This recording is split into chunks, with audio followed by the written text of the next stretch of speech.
അവിടെ എഴുതിയിരിക്കുന്നത് യഹൂദന്മാരുടെ ഒരു ഉത്സവമുണ്ടായിട്ട് യേശു യെരുശലേമിലേക്ക് പോയി.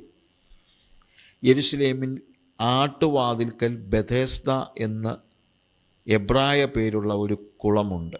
അതിന് 5 മണ്ഡപമുണ്ട്.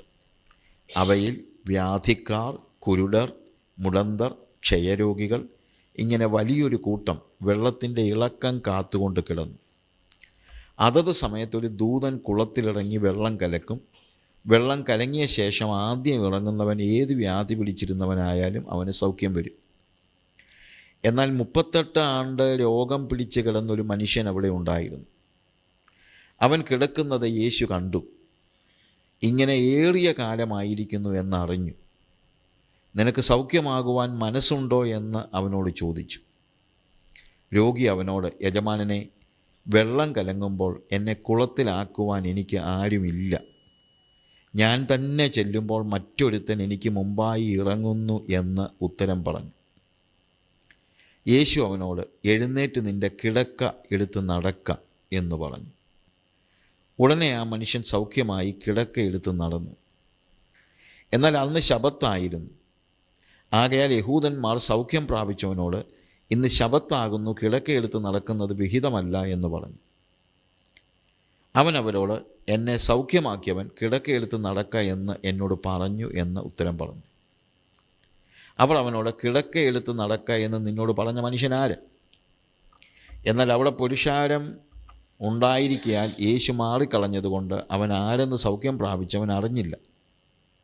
അനന്തരം യേശു അവനെ ദേവാലയത്തിൽ വെച്ച് കണ്ട് അവനോട്, നോക്കൂ, നിനക്ക് സൗഖ്യമായല്ലോ.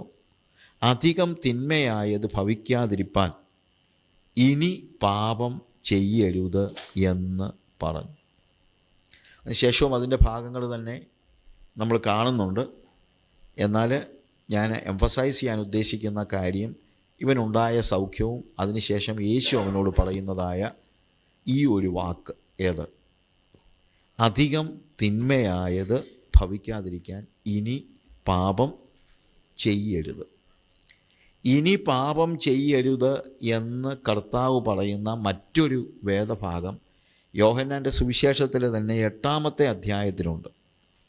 8-ാം അധ്യായത്തിൽ നമ്മൾ കാണുന്നത് അതിൻ്റെ 3-ാമത്തെ വാക്യത്തിൽ ശാസ്ത്രിമാരും പരീശന്മാരും വ്യഭിചാരത്തിൽ പിടിച്ചിരുന്ന ഒരു സ്ത്രീയെ കൊണ്ടുവന്ന് നടുവിൽ നിർത്തി അവനോട്, ഗുരു, ഈ സ്ത്രീയെ വ്യഭിചാര കർമ്മത്തിൽ തന്നെ പിടിച്ചിരിക്കുന്നു.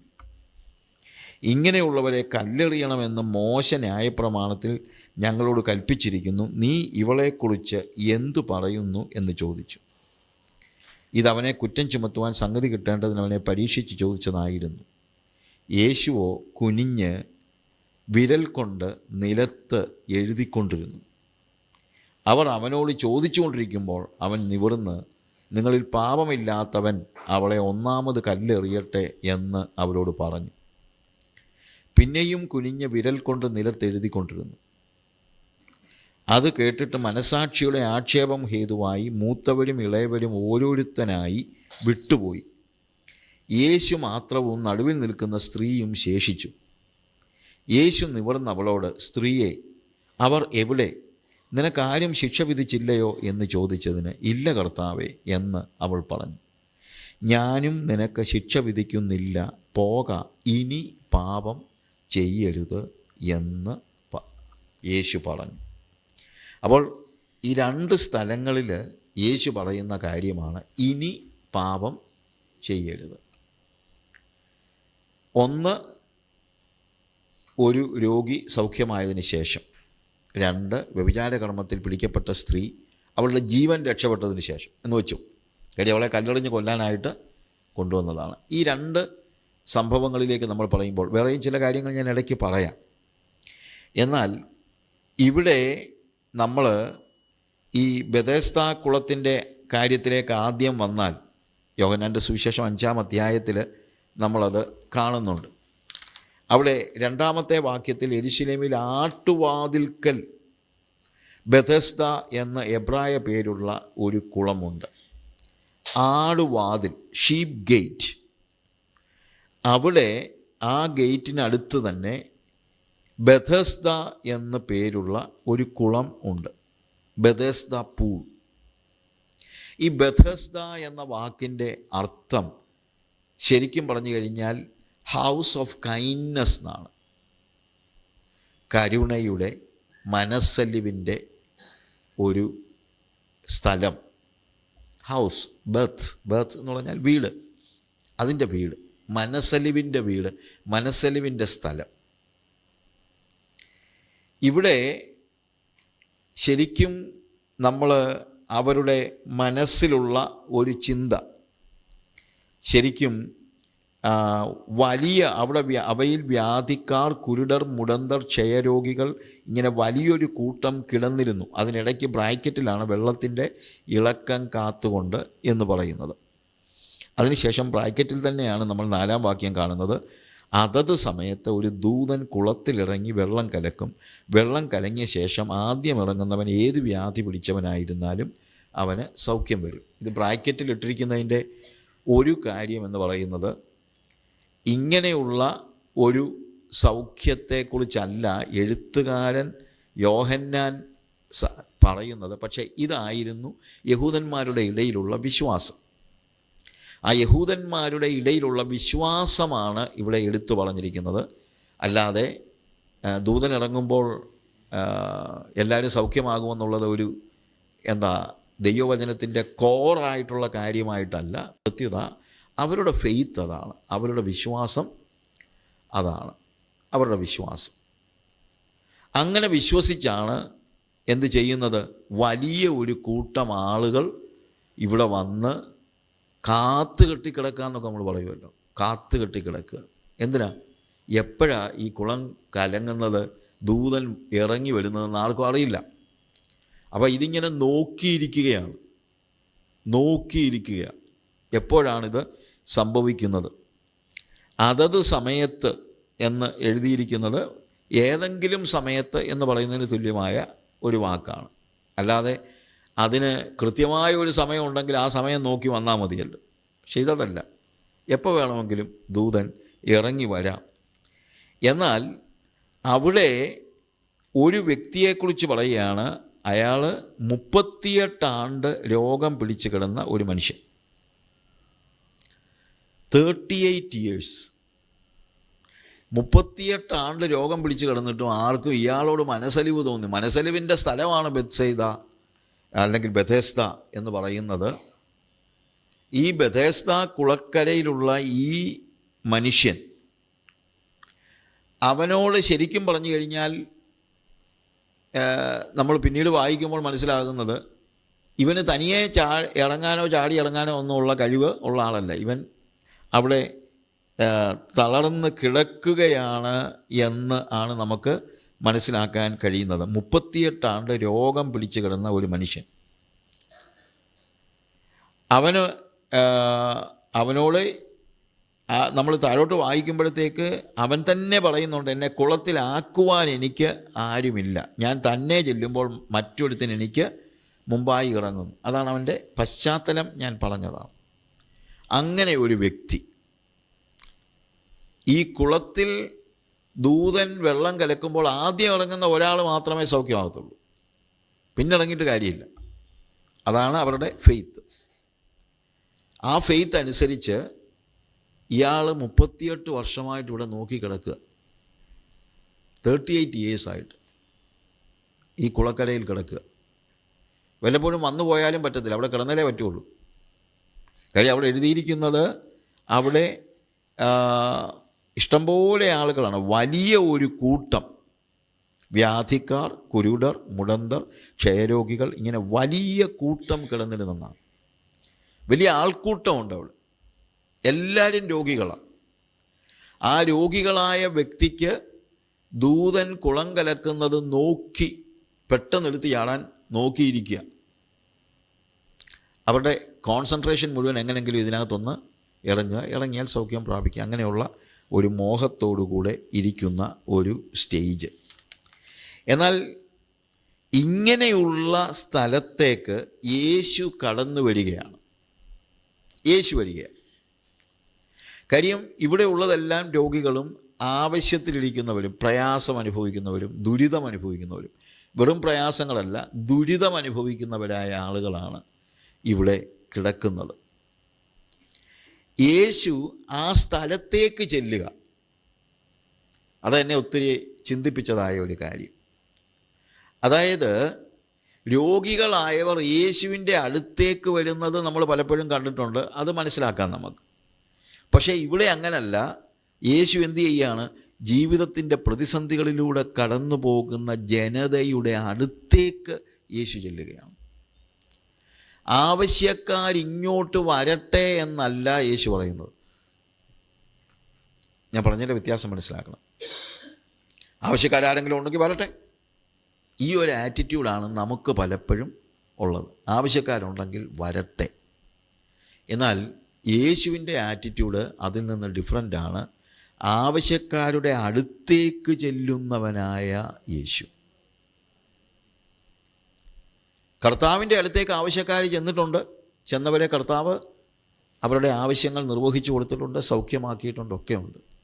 പക്ഷേ ഇവിടെ നമ്മൾ കാണുന്നത് അവൻ അവരുടെ അടുത്തേക്ക് ചെല്ലുകയാണ്. അവരുടെ അടുത്തേക്ക്. ശരിക്കും പറഞ്ഞാൽ നമ്മളുടെയും ആറ്റിറ്റ്യൂഡ് ഇങ്ങനെയുള്ള ആറ്റിറ്റ്യൂഡായിരിക്കണം. പ്രതിസന്ധികളിലും പ്രയാസങ്ങളിലും ഉള്ളവരുടെ അടുത്തേക്ക് ചെല്ലുന്നതായ ഒരു മനോഭാവം നമുക്ക് അനിവാര്യമാണ്. വാസ്തവത്തിൽ പഴയ മിഷണറിമാരൊക്കെ, പല മിഷണറിമാരും ചെയ്തത് ആവശ്യക്കാരിങ്ങോട്ട് വരട്ടെന്ന് പറഞ്ഞ് ഇരിക്കുകയായിരുന്നില്ല. Take the case of father Damien, കുഷ്ഠരോഗികളുടെ ഇടയിൽ പ്രവർത്തിച്ച ഫാദർ ഡാമിയൻ. കുഷ്ഠരോഗികളുണ്ടെങ്കിൽ വരട്ടെ, ഞാനിവിടെ ഒരു ആശുപത്രി ഉണ്ട്, ഇങ്ങോട്ട് വരുന്നെങ്കിൽ വരട്ടെ എന്നല്ല. കുഷ്ഠരോഗികളുടെ അടുത്തേക്ക് ചെല്ലുകയും അവരെ ശുശ്രൂഷിക്കുകയും അവരിൽ ഒരാളായിട്ട് ജീവിക്കുകയും ചെയ്ത വ്യക്തിയാണ് ഫാദർ ഡാമിയൻ. അങ്ങനെ ഈ കുഷ്ഠരോഗികളെ ശുശ്രൂഷിച്ച് ഫാദർ ഡാമിയൻ തന്നെ കുഷ്ഠരോഗിയായി തീർന്നു. അപ്പോൾ എല്ലാ ദിവസവും ഈ കുഷ്ഠരോഗികളായ ആളുകളോട് ഫാദർ ഡാമിയൻ സുവിശേഷം പറയുമായിരുന്നു. അദ്ദേഹം പറഞ്ഞുകൊണ്ടിരുന്ന വാചകം, ഞാൻ അതിനെക്കുറിച്ച് വായിച്ചത്, എന്നും അദ്ദേഹം ആളുകളോട് പറഞ്ഞിരുന്നു, കുഷ്ഠരോഗികളായ നിങ്ങളെ യേശു കർത്താവ് സ്നേഹിക്കുന്നു. കുഷ്ഠരോഗികളായ നിങ്ങളെ യേശു സ്നേഹിക്കുന്നു. അങ്ങനെ ഇരിക്കെയാണ് അദ്ദേഹത്തിനും കുഷ്ഠരോഗിയായി തീർന്നത്. അതിനുശേഷം അദ്ദേഹം ഇവരോട് സംസാരിക്കാൻ നിന്നപ്പോൾ പറഞ്ഞത് ഇങ്ങനെയാണെന്നാണ് പറഞ്ഞത്: സഹോദരങ്ങളെ, കഴിഞ്ഞ ഏറിയ നാളുകളായി ഞാൻ നിങ്ങളോട് പറഞ്ഞിരുന്നു, കുഷ്ഠരോഗികളായ നിങ്ങളെ യേശു കർത്താവ് സ്നേഹിക്കുന്നു.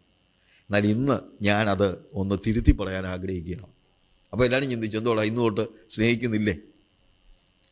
അദ്ദേഹം പറഞ്ഞു, അതെ, ഇന്നലെ വരെ ഞാൻ പറഞ്ഞത് കുഷ്ഠരോഗികളായ നിങ്ങളെ കർത്താവ് സ്നേഹിക്കുന്നെന്ന. എന്നാൽ ഇന്ന് ഞാൻ പറയുന്നത് കുഷ്ഠരോഗികളായ നമ്മളെ കർത്താവ് സ്നേഹിക്കുന്നു. കാര്യം അദ്ദേഹവും കുഷ്ഠരോഗിയായി തീർന്നു. കുഷ്ഠരോഗികളുടെ അടുത്തേക്ക് ചെല്ലുന്ന, അല്ലേ, അടുത്തേക്ക് ചെല്ലുന്ന യേശുവിൻ്റെ ഒരു പ്രത്യേകത അതാ. യേശു കുഷ്ഠരോഗിയെ തൊട്ട് സൗഖ്യമാക്കി. അനേക രോഗികളെ കർത്താവ് സൗഖ്യമാക്കുന്നത് മാറി നിന്ന, സൗഖ്യമാകട്ടെ എന്ന് കൽപ്പിച്ചപ്പോൾ സൗഖ്യമായി, അങ്ങനെയൊക്കെ ഉണ്ട്. കുഷ്ഠരോഗി ആരും തൊടത്തില്ല. പക്ഷേ കുഷ്ഠരോഗിയെ യേശു എന്ത് ചെയ്തു? തൊട്ട് സൗഖ്യമാക്കി. ക്രിസോസ്റ്റം തിരുമേനി പറഞ്ഞ ഒരു വാചകം, അദ്ദേഹം ഒരു തമാശക്കാരനായിരുന്നല്ലോ, അദ്ദേഹം പറഞ്ഞൊരു വാചകം, ഞാനായിരുന്നെങ്കിൽ സൗഖ്യമാക്കിയേ തൊടത്തുള്ളായിരുന്നു. ഇത് യേശു എന്താണ്? തൊട്ട് സൗഖ്യമാക്കി. യേശുവിൻ്റെ പ്രത്യേകത അതാണ്, കുഷ്ഠരോഗികളുടെ അടുത്തേക്ക് ചെല്ലുന്നത്. അതത്ര ഈസിയൊന്നുമല്ല കേട്ടോ, ഈസിയൊന്നുമല്ല. ഞാനൊരിക്കലും ഒരു കുഷ്ഠരോഗ അവരുടെ ഒരു ക്യാമ്പിൽ അവരോട് സുവിശേഷം പറയാനും അവരെ സഹായിക്കാനും അവർക്ക് കുറച്ച് ഫുഡ് കൊടുക്കാനും ഒക്കെ ആയിട്ട് ഞാൻ ചെന്നത് ഇപ്പോഴും ഓർക്കുന്നുണ്ട്. അപ്പോൾ അവരുടെയൊക്കെ കൈവിരലുകളൊക്കെ ഇങ്ങനെ അറ്റുപോയ, നിങ്ങൾക്കറിയാമല്ലോ, അതായത് കുഷ്ഠരോഗം വന്നിട്ട് കൈയുടെ വിരലൊക്കെ അറ്റുപോയ ഒരു വല്ലാത്ത ഒരു പഴുത്ത് ഒക്കെയാണ്. അപ്പോൾ ഇവർ നോർത്ത് ഇന്ത്യയില, ഇവർ നമ്മളവരുടെ അടുത്ത് ചെന്ന് കഴിഞ്ഞാൽ ഉടനെ അവർ മാറി നിന്നില്ല. അവരാരും കൈ തരാനും കെട്ടിപ്പിടിക്കാനൊന്നും പറ്റത്തില്ല. കാര്യം അങ്ങനെ വന്നാലും ആൾക്കാർ നോർമലി അത് അക്സെപ്റ്റ് ചെയ്യത്തില്ലെന്നറിയാം. ഇനി നമ്മൾ അവരെ സഹായിക്കാൻ ചെന്ന് നോക്കുകയാണെങ്കിൽ അവർ മാറി നിന്ന് നമസ്തേ എന്നിങ്ങനെ ആ മുറിഞ്ഞ വിരലുകൾ കൊണ്ട് ഇങ്ങനെ കാണിക്കത്തേ ഉള്ളൂ, നമസ്തേ എന്ന് കാണിക്കത്തേ ഉള്ളൂ. അപ്പം ഞാൻ അവിടെ കഴിഞ്ഞപ്പോഴും അവിടെ അടുത്ത് വന്നിട്ട് നമസ്തേ എന്നിങ്ങനെ പറഞ്ഞ് മാറി നിന്ന് കൈവിരലുകൾ കൈ മൊത്തമില്ല, കൈവിരലുകൾ മൊത്തമില്ല. അപ്പോൾ പെട്ടെന്ന് ഞാൻ ചിന്തിച്ചു, ഞാൻ മാറി നിൽക്കണോ, എന്തോ ചെയ്യണ്ടേ? അപ്പോൾ യേശു ആയിരുന്നെങ്കിൽ എന്തോ ചെയ്തേനെ, യേശു ആണെങ്കിൽ എന്തോ ചെയ്തേനെ. അപ്പോൾ യേശു ആണെങ്കിൽ എന്താണെങ്കിലും മാറി നിൽക്കത്തില്ല. അപ്പോൾ എനിക്ക് ശരിക്കും മനസ്സില്ലെങ്കിലും ഞാൻ അവിടെ ചെന്നങ്ങ് ഹഗ് ചെയ്തു.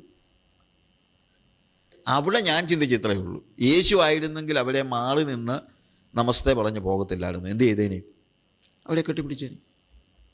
അപ്പോൾ അതുകൊണ്ട് ഞാനും പരിശ്രമിച്ചു, ഞാൻ ചെയ്തു. ഞാനീ പറഞ്ഞതുപോലെ അല്പം പ്രയാസത്തോടെയാണെങ്കിലും ഞാനത് ചെയ്തു. അപ്പോൾ എൻ്റെ കാര്യം എനിക്കിത്രയും പ്രയാസമാണ്. പക്ഷേ വേറൊരു കാര്യമുണ്ട്, അനേകം മിഷണറിമാരുടെ ചരിത്രം നമ്മളെടുത്ത് നോക്കിക്കഴിഞ്ഞാൽ അവരൊക്കെ അങ്ങോട്ട് ചെന്ന് ആളുകളെ സഹായിച്ചവരാണ്.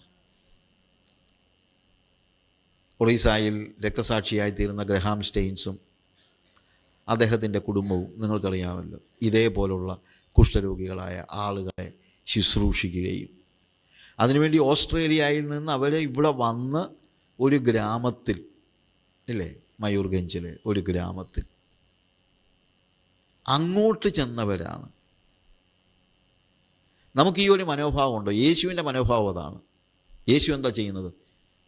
ആവശ്യക്കാർ ഇങ്ങോട്ട് വരട്ടെ എന്ന് പറഞ്ഞ് മാറി നിൽക്കുകയല്ല, പ്രത്യുത അവരുടെ അടുത്തേക്ക് ചെല്ലുന്നവനായ യേശു. ഈ വചനം കേൾക്കുമ്പോൾ നിങ്ങളോടും എനിക്ക് പറയാനുള്ള കാര്യം അതാണ്. ഈ യേശുവിനെ നിങ്ങൾ അറിയണം. എങ്ങനെയുള്ള യേശു? നിങ്ങളുടെ പ്രതിസന്ധികളിൽ, പ്രയാസങ്ങളിൽ അങ്ങോട്ട് വരുന്നവനായ ഒരു യേശു, നിങ്ങളെക്കുറിച്ച് കരുതലുള്ളവനായ ഒരു യേശു. എൻ്റെ യേശുവിൻ്റെ പ്രത്യേകത, അവൻ മനസ്സലിവുള്ളവനാണ്. ബെഥസ്ദ കുളത്തിൻ്റെ പേര് തന്നെ വാസ്തവത്തിൽ യേശു വരുന്നതിന് മുമ്പ് അത് എത്രത്തോളം പ്രസക്തമായിരുന്നു എനിക്കറിയത്തില്ല. Bethesda, house of kindness, house of mercy, house of kindness, കരുണയുടെ ഒരു വീട്, കരുണയുടെ ഒരു, അതാണ് യേശു. അത് നമ്മൾ തിരിച്ചറിയണം. ആ യേശുവിനെ, നമ്മുടെ അടുത്തേക്ക് വരുന്ന യേശുവിനെ നമ്മൾ മനസ്സിലാക്കണം. മറ്റ് ദൈവങ്ങളെയൊക്കെ കാണണമെങ്കിൽ അങ്ങോട്ട് ചെല്ലണം, ഇല്ലേ? ഏത് ദൈവത്തെ കാണണമെങ്കിലും അങ്ങോട്ട് ചെല്ലണം. അതാണല്ലോ നമ്മുടെ ചുറ്റുമുള്ള എല്ലാ ദൈവങ്ങളുടെയും പ്രശ്നമെന്ന് പറയുന്നത്. അവർ നമ്മളെ തിരക്കി വരികയല്ല, നമ്മൾ അവരെ തിരക്കി ചെല്ലണം. പക്ഷേ യേശുവിൻ്റെ പ്രത്യേകത, അവിടുന്ന് നമ്മളെ തിരക്കി വരുന്ന യേശുവാണ്, തേടി വരുന്നവനായ ഒരു യേശു. ഈ യേശു ഈ ബെഥസ്ദ കുളത്തിൻ്റെ അടുത്തേക്ക് വന്നപ്പോൾ അവിടെ കാണുന്നത് 38 വർഷമായിട്ട് 38 ആണ്ട് രോഗം പിടിച്ച് കിടന്ന ഒരു മനുഷ്യൻ അവിടെ ഉണ്ടായിരുന്നു. നമുക്കൊന്നും ആലോചിക്കാൻ പറ്റില്ല. 38 years ഈ കിടപ്പ് തന്നെയായ ഒരു കിടക്കയിൽ കിടക്കുന്ന ഒരു മനുഷ്യൻ, 38 years രോഗിയായ ഒരു മനുഷ്യൻ. യേശു ഈ മനുഷ്യൻ്റെ അടുത്തേക്ക് നടന്നു വരുന്നതാണ് നമ്മളിവിടെ കാണുന്നത്. അവിടെ അവൻ കിടക്കുന്നത് യേശു കണ്ടു. യേശു അടുത്ത് ചെന്നു. ലോങ് 38 years, ദീർഘമായ 38 വർഷങ്ങൾ യേശു അങ്ങോട്ട് ചെല്ലുക. യേശുവിനെ കണ്ട് കുരുടന്മാരായ ആളുകൾ, ദാവീദ് പുത്ര ഞങ്ങളോട് കരുണ തോന്നണമേ, കണ്ടില്ല, യേശു വരുന്നെന്ന് അറിഞ്ഞതേ ഉള്ളൂ, അവർക്ക് കണ്ണ് കാണത്തില്ല എന്ന് അങ്ങോട്ട് പറയുന്നു. ദാവീദ് പുത്ര ഞങ്ങളോട് കരുണ തോന്നണമേ എന്ന് കരഞ്ഞ് പ്രാർത്ഥിക്കുന്നതൊക്കെ നമ്മൾ കണ്ടിട്ടുണ്ട്. പക്ഷേ ഈ മനുഷ്യൻ അങ്ങനെയൊന്നും പറഞ്ഞൊന്നുമില്ല. ഈ മനുഷ്യൻ പറഞ്ഞില്ല, ദാവീദ് പുത്ര എന്നോട് കരുണ തോന്നണമെന്നൊന്നും പറഞ്ഞില്ല. അവന് ശരിക്കും പറഞ്ഞാൽ യേശു ആരാണെന്ന് പോലും അറിയത്തില്ല. അവൻ സൗഖ്യമായതിന് ശേഷം പോലും ആൾക്കാർ ആരാ നിന്നെ സൗഖ്യമാക്കിയത്, കിടക്കെടുത്ത് നടക്കാൻ നിന്നോട് ആരാ പറഞ്ഞതെന്ന് ചോദിച്ചപ്പോൾ ആർക്കറിയത്തില്ല, അവനറിയത്തില്ല. അങ്ങനെ യേശുവുമായിട്ട് ശരിക്കും വേണ്ടത്ര ആത്മബന്ധമൊന്നുമില്ലാത്ത ഒരു വ്യക്തി, അവന് യേശു ആരാണെന്ന് പോലും അറിയാൻ വയ്യാത്ത വ്യക്തി, അവൻ യേശുവിനോട് ഒരു വാക്ക് പോലും സംസാരിച്ചില്ല. എന്നാൽ യേശു അവനോട് സംസാരിച്ചു. ഇതാണ് യേശുവിൻ്റെ മനസ്സലിവിൻ്റെ പ്രത്യേകത. നമ്മളോട് സംസാരിക്കുന്നവരോട് സംസാരിക്കാൻ പിന്നെ നമുക്കൊരു മനസ്സുണ്ടെന്ന് വെക്കാം. പക്ഷേ നമ്മളോട് സംസാരിക്കാത്ത ചിലപ്പോൾ ആളുകൾ പറയുമല്ലോ, അവർ പറയട്ടെ, അവരുടെ എന്തെങ്കിലും പ്രശ്നമുണ്ടെങ്കിൽ പറയട്ടെ, ഞാനും അങ്ങനെ പറയുന്നു. പക്ഷേ യേശുവിനോട് ഇവനൊന്നും പറഞ്ഞില്ല. എന്നിട്ടും അവൻ എന്ത് ചെയ്തു? അങ്ങോട്ട് ചെന്ന് സംസാരിക്കുകയാണ്. യേശു അവൻ കിടക്കുന്നത് കണ്ടു, ഇങ്ങനെ ഏറിയ കാലമായിരിക്കുന്നു എന്നറിഞ്ഞു. ഇങ്ങനെ ഒരു മനസ്സലിവിൻ്റെ ഒരു അനുഭവം നമുക്കുണ്ടോ? അവരെ കണ്ട് സംസാരിക്കാൻ ഇല്ലേ? അവനോട് സംസാരിക്കാൻ, വാസ്തവത്തിൽ ഈ കിടക്കുന്ന ഇവനോട് സംസാരിക്കാനൊന്നും ആരും ഒരു പക്ഷേ കരുണ കാണിക്കുന്നതൊന്നും ഒരു സ്വാഭാവികമായ കാര്യമല്ല. ഇതുപോലെയുള്ള അനേകർ സമൂഹത്തിലുണ്ട്. ആരെങ്കിലും എന്നോടൊന്ന് സംസാരിച്ചിരുന്നെങ്കിൽ എന്ന് ആഗ്രഹിക്കുന്നവരായ ഒത്തിരി പേര് നമ്മുടെ ചുറ്റുപാടുമുണ്ട്. അവർ ചിലപ്പോൾ കിടപ്പ് രോഗികളായിരിക്കണമെന്നൊന്നുമില്ല. പക്ഷേ ഒരുപക്ഷെ ദീർഘനാളുകളായി കട്ടിലിൽ കിടക്കുന്നവരും കാണും. പ്രായമുള്ള അമ്മച്ചിമാർ അല്ലേ, ചിലപ്പോൾ അപ്പച്ചന്മാർ. നമുക്കൊക്കെ ചെറുപ്പക്കാരോടൊക്കെ സംസാരിക്കാനൊക്കെ വലിയ ഇഷ്ടമാണ്. നമ്മുടെ കൂട്ടുകാരോട് സംസാരിക്കാൻ തുടങ്ങിക്കഴിഞ്ഞാൽ പിന്നെ നിർത്തത്തില്ല. മൊബൈൽ ഫോൺ വന്നതോടെ നമുക്ക് മെസ്സേജ് അയക്കാനാണെങ്കിൽ എന്തെല്ലാം കാര്യങ്ങൾ, അതിനൊക്കെ നമുക്ക് ഭയങ്കര ആവേശമാണ്. എന്നാൽ ആരെങ്കിലും ഒരാൾ സംസാരിക്കാൻ വന്നിരുന്നെങ്കിൽ, ഞാൻ ചിലപ്പോൾ ഈ അമ്മച്ചിമാരൊക്കെ പണ്ട് തൊട്ടേ എനിക്ക് ഈ അമ്മച്ചിമാരോടും അപ്പച്ചന്മാരോടും ഒക്കെ ഭയങ്കര സ്നേഹമാണ്. ഞാൻ ഇവരുടെ അടുത്ത് പോയിരിക്കും. ഇവരുടെ അടുത്ത് പോയിരുന്ന് ഇവർ പറയുന്നതൊക്കെ കേൾക്കും. എൻ്റെ ദൈവമേ, ഒരേ കാര്യം 38 പ്രാവശ്യം പറയും. ഒരേ കാര്യം. നമ്മൾ തിരിച്ചൊന്നും പറയണമെന്ന് അവർക്ക് വലിയ നിർബന്ധമൊന്നും ഇല്ല. പക്ഷെ അവർക്ക് ആവശ്യമുള്ളത് ആരെങ്കിലും ഒന്ന് കേൾക്കാൻ വേണം. അപ്പം ഞാനൊരു കാര്യം പറയട്ടെ, ഇതുപോലുള്ള ഏകാന്തത അനുഭവിക്കുന്ന ആളുകളുടെ അടുത്ത് പോയിരുന്നൊന്ന് കേൾക്കുന്നത് തന്നെ ഒരു ശുശ്രൂഷയാണ്. ദൈവം അത് തീർച്ചയായും വിലമതിക്കുന്നുണ്ട്. അങ്ങനെ പോയിരുന്ന് കേട്ടാൽ, അവരോട് സംസാരിച്ചാൽ, നിങ്ങൾ യേശുവിൻ്റെ മനസ്സലിവിൻ്റെ ഒരു പ്രകാശനമാണ് അവിടെ കാണിക്കുന്നത്. പ്രതിസന്ധിയിലിരിക്കുന്നവർ, പ്രയാസത്തിലിരിക്കുന്നവർ, അവർ പറയുന്നത് കേൾക്കാൻ, അവരുടെ അടുത്തൊന്ന് പോയിരിക്കാൻ, അങ്ങനെയൊക്കെ ഉള്ളൊരു മനോഭാവം നമുക്കുണ്ടോ ഈ കാലയളവിൽ? യേശുവിൻ്റെ പ്രത്യേകത അതാ. യേശു അങ്ങോട്ട് ചെന്ന് സംസാരിച്ചു. അവൻ ഇങ്ങോട്ട് സംസാരിച്ചില്ല, അങ്ങോട്ട് ചെന്ന് സംസാരിച്ചു. അതാണ് ശരിക്കും മനസ്സലിവെന്ന് പറയുന്നത്. പ്രതിസന്ധികളിലും പ്രയാസങ്ങളിലും ഇരിക്കുന്നവരെ ഒന്ന് ചെന്ന് കാണാൻ, ആശ്വസിപ്പിക്കുവാൻ, ഒന്ന് പ്രാർത്ഥിക്കാൻ. വലിയ വലിയ കാര്യങ്ങളൊന്നും ചെയ്യാൻ പറ്റിയില്ലെങ്കിൽ പോലും യേശുവിൻ്റെ ഈ മനോഭാവം നമ്മൾ കാണിക്കേണ്ടത് ഏറ്റവും അത്യാവശ്യമാണ്. ഈ വ്യക്തിയോട് യേശു ചെന്നിട്ട് ചോദിക്കുന്ന ഒരു ചോദ്യമുണ്ട്. അവിടെ ചോദിക്കുന്നത്, അവൻ കിടക്കുന്നത് യേശു കണ്ടു, ഇങ്ങനെ ഏറിയ കാലമായിരിക്കുന്നെന്നറിഞ്ഞു, നിനക്ക് സൗഖ്യമാകുവാൻ മനസ്സുണ്ടോ എന്ന് അവനോട് ചോദിച്ചു. നിനക്ക് സൗഖ്യമാകുവാൻ മനസ്സുണ്ടോ? ഒരു കണക്കിന് ഇത് കേട്ട് കഴിയുമ്പം നമുക്ക് തോന്നും, ഇതെന്തോ ചോദ്യം, ആർക്കാടാ സൗഖ്യമാകണ്ടാത്തത് ഇല്ലേ? 38 വർഷമായിട്ട് കിടക്കുന്ന ഒരുത്തിനോട് ചോദിക്കുക, അല്ല ഈ രോഗമൊക്കെ സൗഖ്യമാകണമെന്ന് വല്ല ആഗ്രഹം വല്ലതും ഉണ്ടോ? സൗഖ്യമാകാൻ മനസ്സുണ്ടോ എന്ന് ചെന്ന് ചോദിക്കും നമ്മൾ ആരെങ്കിലും? ഇല്ല. പക്ഷേ ഇവനോട് യേശു അത് ചോദിച്ചു. ചോദിച്ചതിന് കാരണമുണ്ട്. ഈ 38 വർഷങ്ങൾ കിടക്കയിൽ കിടന്ന ഈ വ്യക്തി ഇപ്പോൾ സൗഖ്യത്തെക്കുറിച്ചൊന്നും ആലോചിക്കുന്നില്ലെന്നാണ് എൻ്റെ ചിന്ത. അവന് ഒരു പക്ഷേ ചിന്തിക്കുന്നത് ഇനി സൗഖ്യമാകുകയൊന്നും ഇല്ലെന്നാണ്. ഏതാണെങ്കിലും 38 വർഷമായി, അതിനുള്ള സാധ്യതകളൊന്നും ഇനി ബാക്കിയില്ല. അതുകൊണ്ട് അവനൊരു പക്ഷേ ഈ ഒരു സാഹചര്യവുമായിട്ട് അങ്ങ് അഡ്ജസ്റ്റ് ചെയ്ത് പോവുകയാണ്. ഓക്കെ, ഞാൻ സൗഖ്യമൊന്നും ആകത്തില്ല, പിന്നെ ഒത്തിരി നാളായിട്ട് 38 വർഷമായിട്ട് ഇവിടെ കിടക്കുക, ഇനിയിപ്പം വീട്ടിലോട്ട് ചെന്നാൽ അവർ കയറ്റത്തില്ല, കാര്യം അവർക്കൊരു ബേർഡനായിരിക്കും, അല്ലെങ്കിൽ വീടില്ല, അല്ലെങ്കിൽ എല്ലാം കൊണ്ടും നിരാശപ്പെടുന്നവരായ അവനെ നിരാശ ബാധിച്ചിരിക്കും. അതാണ് അതിൻ്റെ ഒരു കാരണം.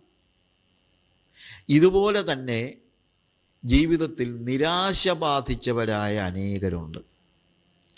അത് രോഗം കൊണ്ട് മാത്രമായിരിക്കണമെന്ന് നിർബന്ധമില്ല.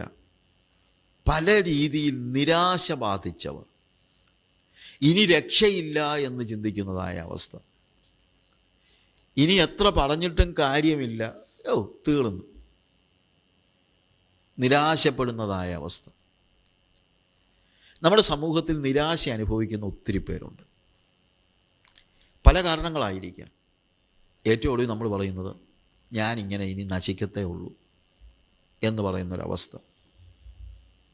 ദാവീദിനെക്കുറിച്ച് ഞാൻ വായിച്ചു നോക്കിയപ്പോൾ 1 ശമൂവേലിൻ്റെ പുസ്തകം അതിൻ്റെ 27-ാമത്തെ അധ്യായത്തിൽ ദാവീദ് പറയുന്ന ഒരു കാര്യമുണ്ട്. 1-ാമത്തെ വാക്യത്തിൽ, അനന്തരം ദാവീദ്, ഞാനൊരു ദിവസം ശൗലിൻ്റെ കയ്യാൽ നശിക്കുകയേ ഉള്ളൂ, ഫെലിസ്ത്യരുടെ ദേശത്തിലേക്ക് ഓടിപ്പോകുകയല്ലാതെ എനിക്ക് വേറെ നിവൃത്തിയില്ല, ഞാൻ ഒരു ദിവസം ശൗലിൻ്റെ കയ്യാൽ നശിക്കുകയേ ഉള്ളൂ.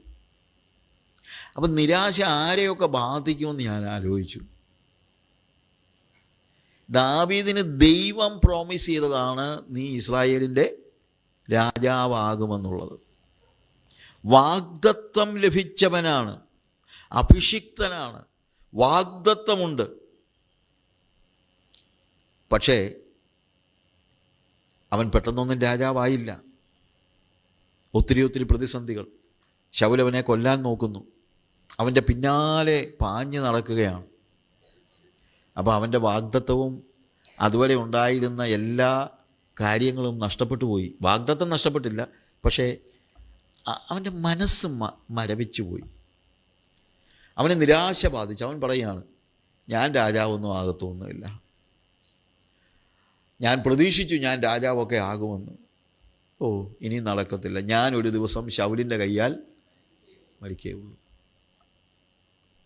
പ്രിയമുള്ളവരെ, ഇതുപോലുള്ള അവസ്ഥ നമുക്ക് പലപ്പോഴും ഉണ്ടായിട്ടില്ലേ? നിരാശയുടെ അനുഭവങ്ങൾ. വാഗ്ദത്തമൊക്കെ ഉണ്ട്. ദൈവം നമുക്ക് വാഗ്ദത്തം ചെയ്ത കാര്യങ്ങൾ താമസിക്കുമ്പോൾ നാച്ചുറലി അതിനൊന്നും കുറ്റം പറയാൻ പറ്റത്തില്ല കേട്ടോ. നമുക്ക് മാറി നിന്ന് പറയാം, ബ്രദറെ നിരാശപ്പെടരുത് എന്നൊക്കെ മാറി നിന്ന് പറയാം. പക്ഷെ അനുഭവിക്കുന്നവനെ അതിൻ്റെ കഷ്ടത അറിയത്തുള്ളൂ, പ്രയാസം അറിയത്തുള്ളൂ.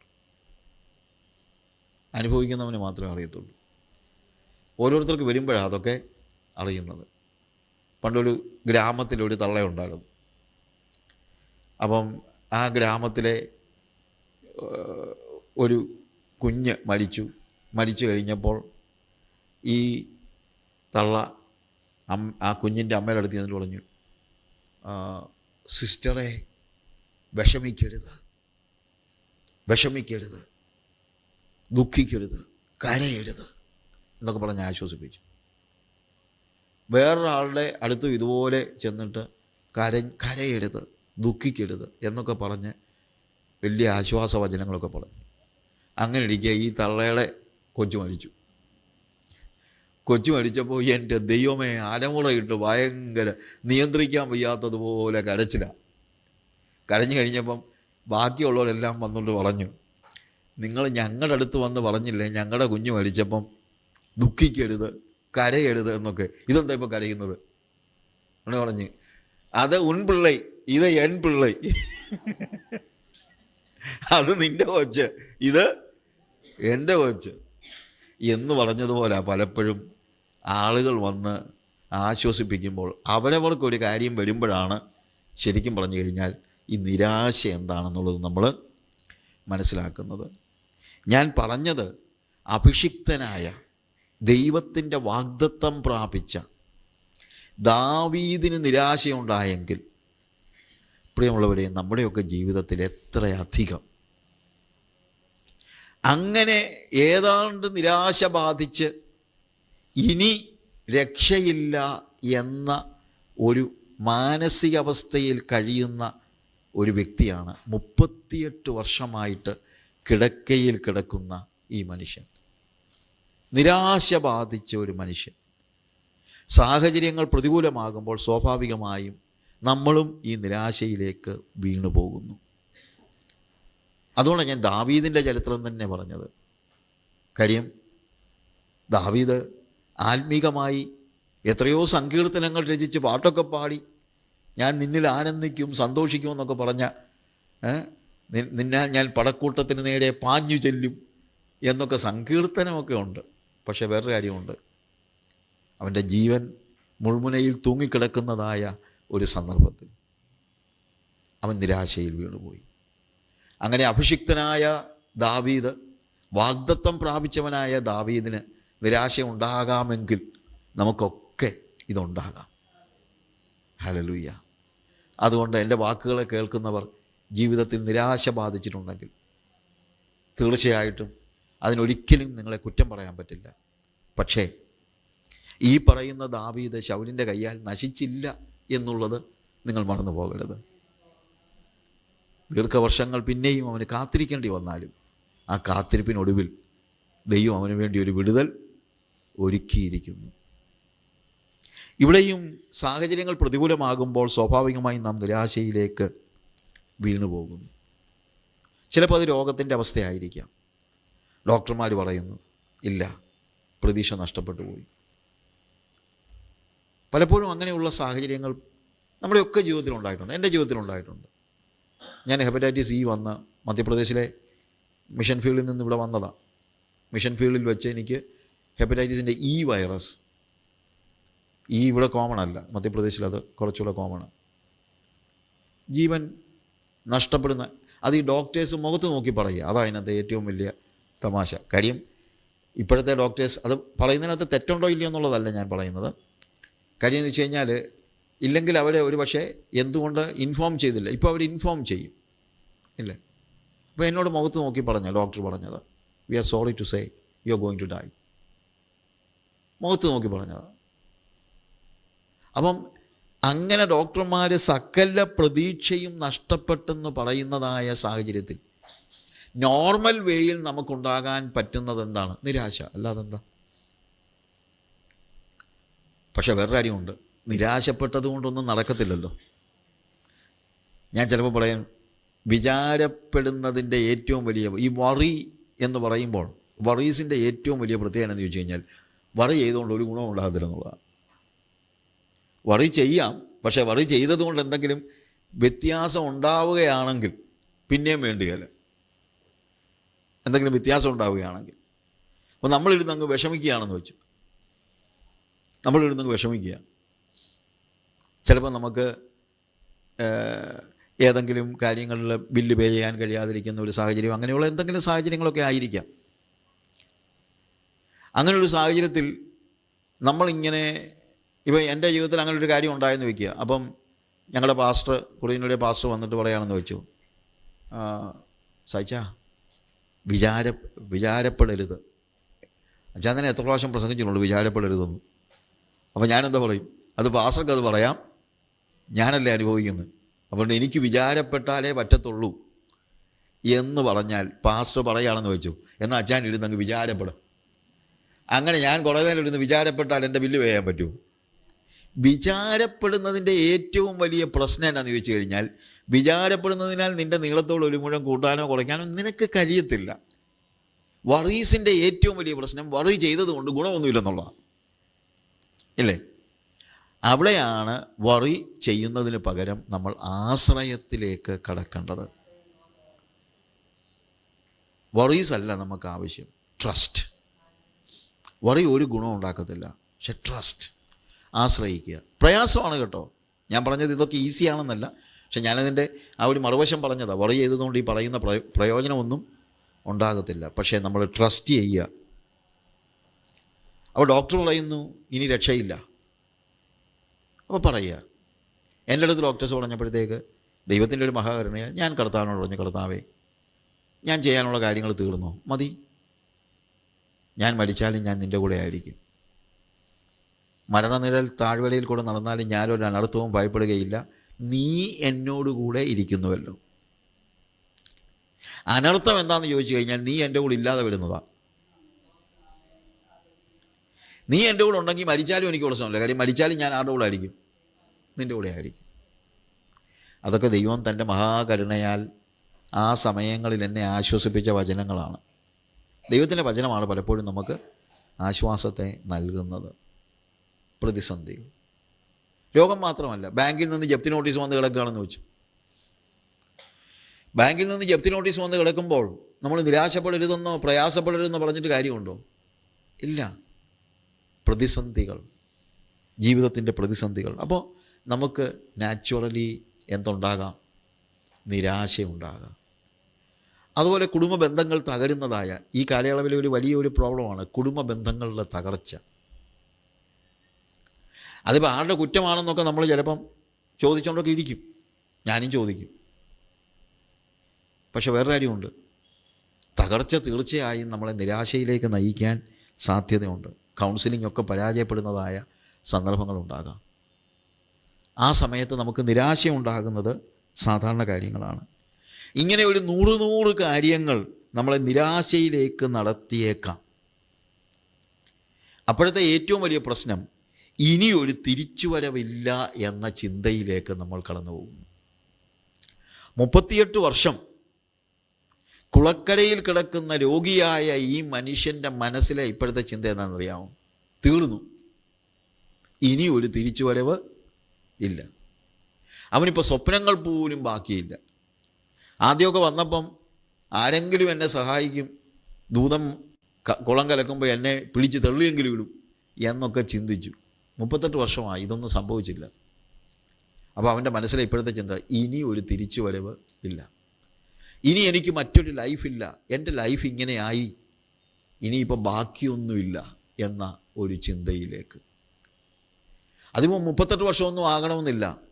പിശാചിൻ്റെ ഏറ്റവും വലിയ തന്ത്രമാണ് നമ്മളിൽ നിരാശ നിറയ്ക്കുക എന്ന് പറയുന്നത്. പിശാച് എപ്പോഴും നമ്മളിൽ നിരാശ കൊണ്ടുവരും. ഇനി ഒരു തിരിച്ചുവരവില്ല എന്ന ചിന്ത നമ്മളിലേക്ക് കൊണ്ടുവരുന്നത് ദൈവമല്ല, പിശാച. അതാണ് പിശാചിൻ്റെ ഏറ്റവും വലിയ പദ്ധതി. അവൻ്റെ ഏറ്റവും ശക്തമായ ആയുധത്തിലൊരായുധമാണ് നിരാശ എന്ന് പറയുന്നത്. അതുകൊണ്ട് നമ്മൾ നിരാശയിലേക്ക് വീണു പോകുമ്പോൾ മനസ്സിലാക്കണം, അത് ദൈവത്തിൽ നിന്നുള്ളതല്ല, പ്രത്യുത നമ്മിൽ നമ്മളോട് സംസാരിക്കുന്ന പിശാചിൻ്റെ ഒരു ശബ്ദമാണത്. നിരാശപ്പെടുന്നതായ അവസ്ഥ അത് ഏത് മണ്ഡലത്തിലും, ശുശ്രൂഷയുടെ മണ്ഡലത്തിലാണെങ്കിലും, ജീവിതത്തിൻ്റെ മണ്ഡലത്തിലാണെങ്കിലും, കുടുംബജീവിതത്തിൻ്റെ മണ്ഡലങ്ങളിലാണെങ്കിലും, ഒഫീഷ്യൽ കാര്യങ്ങളിലാണെങ്കിലും, ബിസിനസ് കാര്യങ്ങളിലാണെങ്കിലും നിരാശയിലേക്ക് നമ്മൾ വീണു പോകുന്നതായ ഒരു സ്റ്റേജ്. അപ്പം അതുകൊണ്ട് ഇനി മടങ്ങി വരവില്ല എന്ന് ചിന്തിക്കുന്നതായ ഒരു സ്റ്റേജ്. ഇനി അതിൻ്റെ അടുത്ത ഒരു സ്റ്റെപ്പുണ്ട്. അതായത് സൗഖ്യമാകുവാൻ അവന് മനസ്സുണ്ടോ എന്ന് ചോദിക്കുമ്പോൾ ഇപ്പോൾ അവൻ ഈ സാഹചര്യങ്ങളുമായിട്ട് അങ്ങ് അക്കസ്റ്റംഡായി കാണുമെന്ന് ഞാൻ ചിന്തിക്കുക.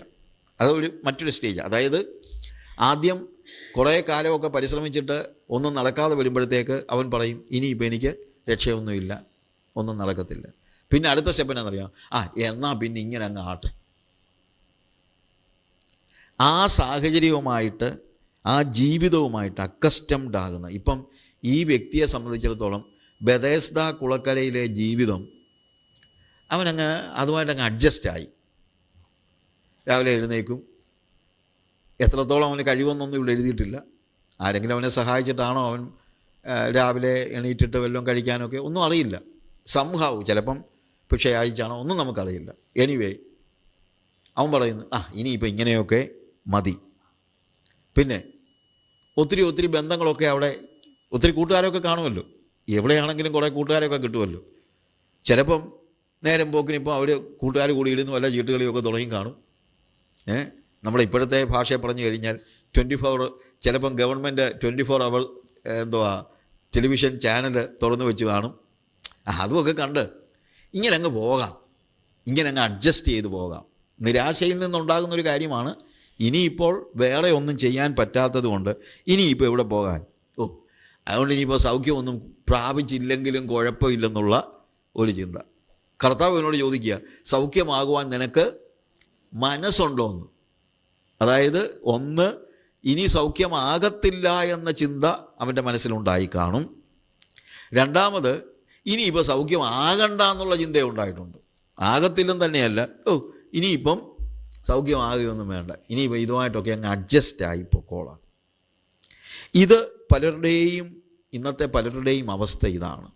അതായത് നിരാശ ബാധിച്ചു കഴിഞ്ഞിട്ട് ഒടുവിൽ അവർ പറയുന്നു, ഇനിയിപ്പോൾ എനിക്ക് ഇതിനകത്തൊന്നും വലിയ വിടുതലൊന്നും വേണ്ട, ഞാൻ ഇങ്ങനെയൊക്കെ അങ്ങ് ജീവിച്ചോളാം. ചിലരോട് സുവിശേഷം പറഞ്ഞാൽ അവർ പറയുന്നത്, ഞാൻ ഇങ്ങനെയൊക്കെ അങ്ങ് ജീവിച്ചോളാം.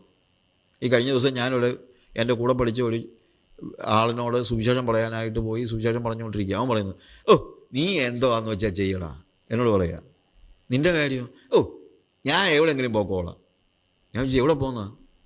എനിക്കെങ്ങും പോകണ്ടെന്നേ. നിനക്ക് സ്വർഗത്തിൽ പോകണ്ട? എനിക്ക് സ്വർഗത്തിലും ഒന്നും പോകണ്ട. പിന്നെ നരകത്തിൽ എനിക്ക് പോകണമെന്നൊന്നുമില്ല. പിന്നെ ഇങ്ങനെ അങ്ങ് പോകാം. സ്വർഗത്തിലും പോകണമെന്നില്ല, നരകത്തിലും പോകണമെന്നില്ല. ഞാൻ പറഞ്ഞു, എവിടെങ്കിലും ഒരിടത്ത് പോയാലേ പറ്റുള്ളൂടാ, എവിടെങ്കിലും ഒരിടത്ത് പോയാലേ പറ്റുള്ളൂ. എന്നെ കൊണ്ടൊന്നും പറ്റത്തൊന്നുമില്ല. ഒടുവിൽ പിന്നെ ഞാനോട് പറഞ്ഞ്, അവൻ എന്നോട് പറഞ്ഞതാ, സംസാരിച്ച് സ്നേഹമായിട്ടൊക്കെയാണ് സംസാരിക്കുന്നത്. എന്നിട്ട് പറഞ്ഞ്, എന്തുവാ എനിക്ക് ഈ യേശുവിനെ സ്വീകരിക്കുക എന്നൊക്കെ പറഞ്ഞു കഴിഞ്ഞാൽ എന്നെ കൊണ്ട് അതൊന്നും പറ്റത്തില്ല. അപ്പം ഞാൻ പിന്നെ ഒടുവിൽ പറഞ്ഞു, ഏറ്റവും കുറഞ്ഞ് നീ അതെങ്കിലും പറ, യേശുവേ നിന്നെ സ്വീകരിക്കണമെന്നൊക്കെ ഉണ്ട്, പക്ഷേ എനിക്ക് പറ്റുന്നില്ല, അത്രയെങ്കിലും നീ ഒന്ന് പറ. ഞാൻ പറഞ്ഞതിൻ്റെ വ്യത്യാസം, സൗഖ്യമാകുവാൻ മനസ്സില്ലാത്തവരായ ആളുകൾ ധാരാളമുണ്ട്. ശാരീരിക സൗഖ്യം മാത്രമല്ല ഞാൻ പറയുന്നത്, എല്ലാ രീതിയിലും ജീവിതത്തിൻ്റെ പ്രതിസന്ധികളിൽ നിന്ന് കരകയറുവാൻ ആഗ്രഹം ഇല്ലാത്ത. അവൻ പറയുകയാണ്, ഞാൻ നിശ്ചയിച്ചാൽ ഇനിയിപ്പം എനിക്ക് സൗഖ്യമാകാൻ ഒന്നും പറ്റത്തില്ല, ആരും ഒട്ട് സഹായിക്കത്തുമില്ല, ഇങ്ങനെ അങ്ങ് പോട്ടെ, സ്വർഗത്തിൽ പോന്നേ പോട്ടെ. അങ്ങനെ നിരാശ ബാധിച്ചവരായ ആളുകൾ. പക്ഷെ ഒരു കാര്യം മനസ്സിലാക്കണം, നിങ്ങൾ ഇതുവരെ കണ്ട മതത്തിൻ്റെ ദൈവങ്ങൾ പോലെ അല്ല യേശു. യേശുവിന് നിങ്ങളെ സഹായിക്കാനായിട്ട് കഴിയും. നിങ്ങളിതുവരെ നിങ്ങളെ ശ്രദ്ധിക്കാത്ത, നിങ്ങളിൽ നിന്ന് വല്ലതുമൊക്കെ കിട്ടണമെന്ന് മാത്രം ചിന്തിച്ച മിക്ക ദൈവങ്ങൾക്കും അത് മതി, നമ്മൾ കൊടുക്കുന്നത് കിട്ടിയാൽ മതി. അങ്ങനെയുള്ള ഒരു യേശു അല്ല ഇത്. ഇവനൊന്നും പ്രതീക്ഷിക്കുന്നില്ല. നിങ്ങളെ വിടുവിക്കുവാനും വീണ്ടെടുക്കുവാനും കഴിയുന്ന ഒരു യേശു. ഇതിനോട് നമ്മളൊരു പാസീവ് ആറ്റിറ്റ്യൂഡ് ഉണ്ടാകരുത്. ഇന്നെനിക്ക് തോന്നുന്നത് കൂടുതൽ ആളുകളും ആത്മീയതയോട് പാസീവാണ്. എന്നു ചോദിച്ചു കഴിഞ്ഞാൽ, പണ്ടൊക്കെ എല്ലാം എതിർക്കുന്നവരൊക്കെ ഉണ്ടായിരുന്നു. ഇപ്പോൾ ഒരാളോട് സുവിശേഷം പറയാൻ പോയാലും വലിയ എതിർപ്പോ അങ്ങനെ വലിയ വാദങ്ങളോ അതിനൊന്നും ആൾക്കാർ, അങ്ങനെ ചിലർ കാണുമായിരിക്കും, പക്ഷേ ഇന്നിപ്പോൾ അതൊന്നുമല്ല. ആട്ടെ, പാസീവ് ആറ്റിറ്റ്യൂഡ്. പക്ഷെ ഒരു പാസീവ് ആറ്റിറ്റ്യൂഡ് കൊണ്ട് നമ്മൾ എന്താണ്, ഒരിക്കലും നമുക്ക് രക്ഷയുണ്ടാകത്തില്ല. ഇന്നും സുവിശേഷത്തിന് പുറംതിരിഞ്ഞ് നടക്കുന്ന ആളുകൾ ധാരാളമുണ്ട്. സൗഖ്യമാകുവാൻ മനസ്സില്ലാത്തവരായ ആളുകൾ, സുവിശേഷത്തിന് പുറംതിരിഞ്ഞ് നടക്കുന്ന ആളുകൾ. ഞാൻ എൻ്റെ സ്നേഹിതനോട് പറഞ്ഞൊരു കാര്യം, ഞാൻ സ്വർഗത്തിലും നരകത്തിലും എവിടെയെങ്കിലും പോകണ്ട, എനിക്ക് എങ്ങും പോകണ്ട. അവൻ പറഞ്ഞു, എനിക്ക് നരകത്തിലും പോകണ്ട സ്വർഗത്തിലും പോകണ്ട. പക്ഷെ അങ്ങനെയല്ല, നമുക്കൊരു ഡെസ്റ്റിനേഷൻ ഉണ്ട്. ഇത് കേൾക്കുന്ന എല്ലാവരും മനസ്സിലാക്കണം. എനിക്ക് എങ്ങും പോകണ്ടെന്ന് നിങ്ങൾ പറഞ്ഞാൽ പറ്റിയല്ല, എവിടെയെങ്കിലും നിങ്ങൾ പോകും. യേശുവിനെ സ്വീകരിച്ച് യേശുവുമായുള്ള ബന്ധത്തിൽ ജീവിച്ചാൽ യേശു ഇരിക്കുന്ന ഇടമായ സ്വർഗത്തിലേക്ക് പോകും. പക്ഷെ അല്ലെങ്കിൽ നിങ്ങൾ പാസീവായിട്ട് ജീവിച്ചാൽ യേശുവിൻ്റെ കൂടെ പോകാൻ പറ്റില്ല. യേശുവിലൂടെ പോകാൻ പറ്റിയില്ലെങ്കിൽ അടുത്ത ഒരു ഡെസ്റ്റിനേഷൻ എന്ന് പറയുന്നത് നരകമാണ്. പാസീവ് ആകരുത്. കർത്താവ് തന്നെ മത്തായിയുടെ സുവിശേഷത്തിൽ പറയുമ്പോൾ വഴികളെക്കുറിച്ച് പറയുന്നുണ്ട്. ജീവനിലേക്ക് പോകുന്ന വാതിൽ ഇടുക്കമുള്ളതും വഴി ഞെരുക്കമുള്ളതുമാണ്. എന്നാൽ നാശത്തിലേക്ക് പോകുന്ന വാതിൽ വീതിയുള്ളതും വഴി വിശാലവുമാണ്. അപ്പം നമ്മുടെ ഒരു പ്രശ്നം എന്ന് ചോദിച്ചു കഴിഞ്ഞാൽ, നമ്മൾ പലപ്പോഴും ഈ വഴിയിലങ്ങ് സന്തോഷിക്കുകയാണ്. ഇവിടെ നല്ല രസമാണ്, ഇവിടെ നല്ല സുഖമാണ്, വിശാലമായ വഴി. ഇന്ന് ചില സഭകൾ തന്നെ വിശാലമായ വഴിയാണ് കാണിച്ചു കൊടുക്കുന്നത്. ഈ ജീവനിലേക്ക് പോകുന്ന വഴി തീർച്ചയായും അല്ലെങ്കിൽ വാതിൽ ഇടുക്കമുള്ളതും വഴി ഞെരുക്കമുള്ളതുമാണ്. അങ്ങനെ പോയാലേ പറ്റുള്ളൂ. അതിന് ഇച്ചിരി സ്ട്രെയിൻ എടുത്താലേ പറ്റുള്ളൂ, അല്ലാതെ പറ്റില്ല. പക്ഷേ കള്ളപ്രവാചകന്മാർ, അവിടെ അതിൻ്റെ നേരെ താഴെയാണ് പറയുന്ന കള്ളപ്രവാചകന്മാരെ സൂക്ഷിച്ചുകൊള്ളൂ ഇന്ന്. അപ്പം ഞാൻ കള്ളപ്രവാചകന്മാരെ സൂക്ഷിക്കാൻ അവരുടെ ഫലം കൊണ്ടറിയാമെന്നൊക്കെ എഴുതിയിട്ടുണ്ട്. പക്ഷേ അതിനേക്കാൾ വളരെ ക്ലിയറായിട്ട് മനസ്സിലാക്കാൻ പറ്റുന്നൊരു കാര്യമുണ്ട്. കള്ളപ്രവാചകന്മാരുടെ പ്രത്യേകത എന്നാന്ന് ചോദിച്ചാൽ അവർ വിശാല വഴിയായിരിക്കും എപ്പോഴും കാണിച്ചു കൊടുക്കുന്നത്. അവർ പറയുന്നത് കമോൺ, ഈസി ആയിട്ട് നിങ്ങൾക്ക് ഞങ്ങളുടെ സഭയിൽ വന്നു കഴിഞ്ഞാൽ ഞങ്ങൾ ഒരു ചോദ്യവും ചോദിക്കത്തില്ല. ഞങ്ങളുടെ സഭയിൽ വന്നു കഴിഞ്ഞാൽ നിങ്ങൾ ഈസിയാണ്, നിങ്ങൾക്ക് പാടാം, ആരാധിക്കാം, നിങ്ങൾക്ക് കൂട്ടായ്മയുണ്ട്. ഒരു പെങ്കൊച്ച് പറഞ്ഞതാ, ഞങ്ങളുടെ സഭയിൽ ഭയങ്കര കൂട്ടായ്മയാണ്. അവിടെ ചോദിച്ചു അതെന്തോ അടി? അവിടെ പറഞ്ഞു ഏത് മീറ്റിംഗ് കഴിഞ്ഞാലും KFC ഉണ്ടെന്ന്.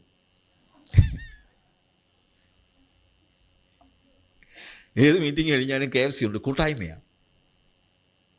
KFC കഴിക്കുന്നതിനകത്ത് തെറ്റുണ്ടോ ഇല്ലയോ എന്നുള്ളതല്ല ഇവിടുത്തെ വിഷയം. വിശാലമായ വഴി കാണിച്ചു കൊടുത്തിട്ട് ജീവിതത്തിൻ്റെ ഞെരുക്കത്തെക്കുറിച്ച് പറയാത്ത ആളുകൾ. വഴിയല്ല പ്രധാനമെന്ന് നമ്മൾ മനസ്സിലാക്കണം. വഴിയേക്കാൾ പ്രധാനമാണ് നമ്മുടെ ഡെസ്റ്റിനേഷൻ, നമ്മൾ എങ്ങോട്ടാണ് പോകുന്നത് എന്നുള്ളത്. 38 വർഷം ഈ കുളക്കരയിൽ കിടന്നവൻ ഞാനിവിടെ കിടന്നോളാമെന്നേ എന്ന് പറയുന്നവൻ, അവനെ സംബന്ധിച്ചിടത്തോളം അവനൊരു ഡെസ്റ്റിനേഷൻ, അല്ലെങ്കിൽ ഇപ്പോൾ അവന് വന്ന് എന്താണ് ഒരു ഡെസ്റ്റിനേഷനെ കുറിച്ചൊരു ബോധ്യമോ ചിന്തയോ ഒന്നുമില്ല. രക്ഷപ്പെടണമെന്നുള്ള ആഗ്രഹം പോലും നഷ്ടപ്പെട്ട വ്യക്തി. അങ്ങനെ ഒത്തിരി പേരെ നമുക്ക് ഇവിടെ കാണാനായിട്ട് നമ്മുടെ ഇടയ്ക്ക് കാണാം. ആർക്കും എന്നെ സഹായിക്കാൻ കഴിയില്ല. രക്ഷയ്ക്കായിട്ട് പോപ്പുലർ വഴി തിരക്കുന്നതായ ഒത്തിരി പേരുണ്ട്. അതായത് വലിയ മെനക്കേടൊന്നുമില്ലാതെ. ഈ ആധുനിക സഭകളിലെയൊക്കെ പ്രശ്നം അതാണ്.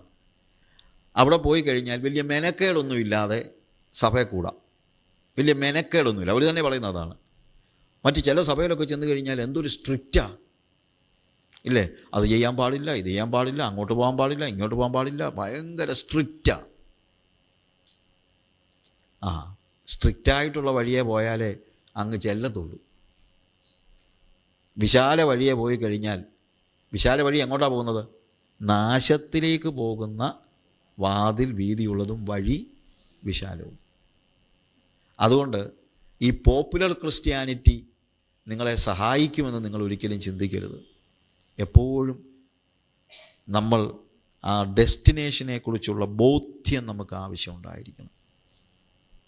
ഓക്കെ, ഈ വ്യക്തിയെ സംബന്ധിച്ചിടത്തോളം ഇവനിപ്പോൾ വന്ന് ഈ ബെഥെസ്ദ കുളക്കരയിൽ കിടക്കുന്നതങ്ങ് എൻജോയ് ചെയ്യുക.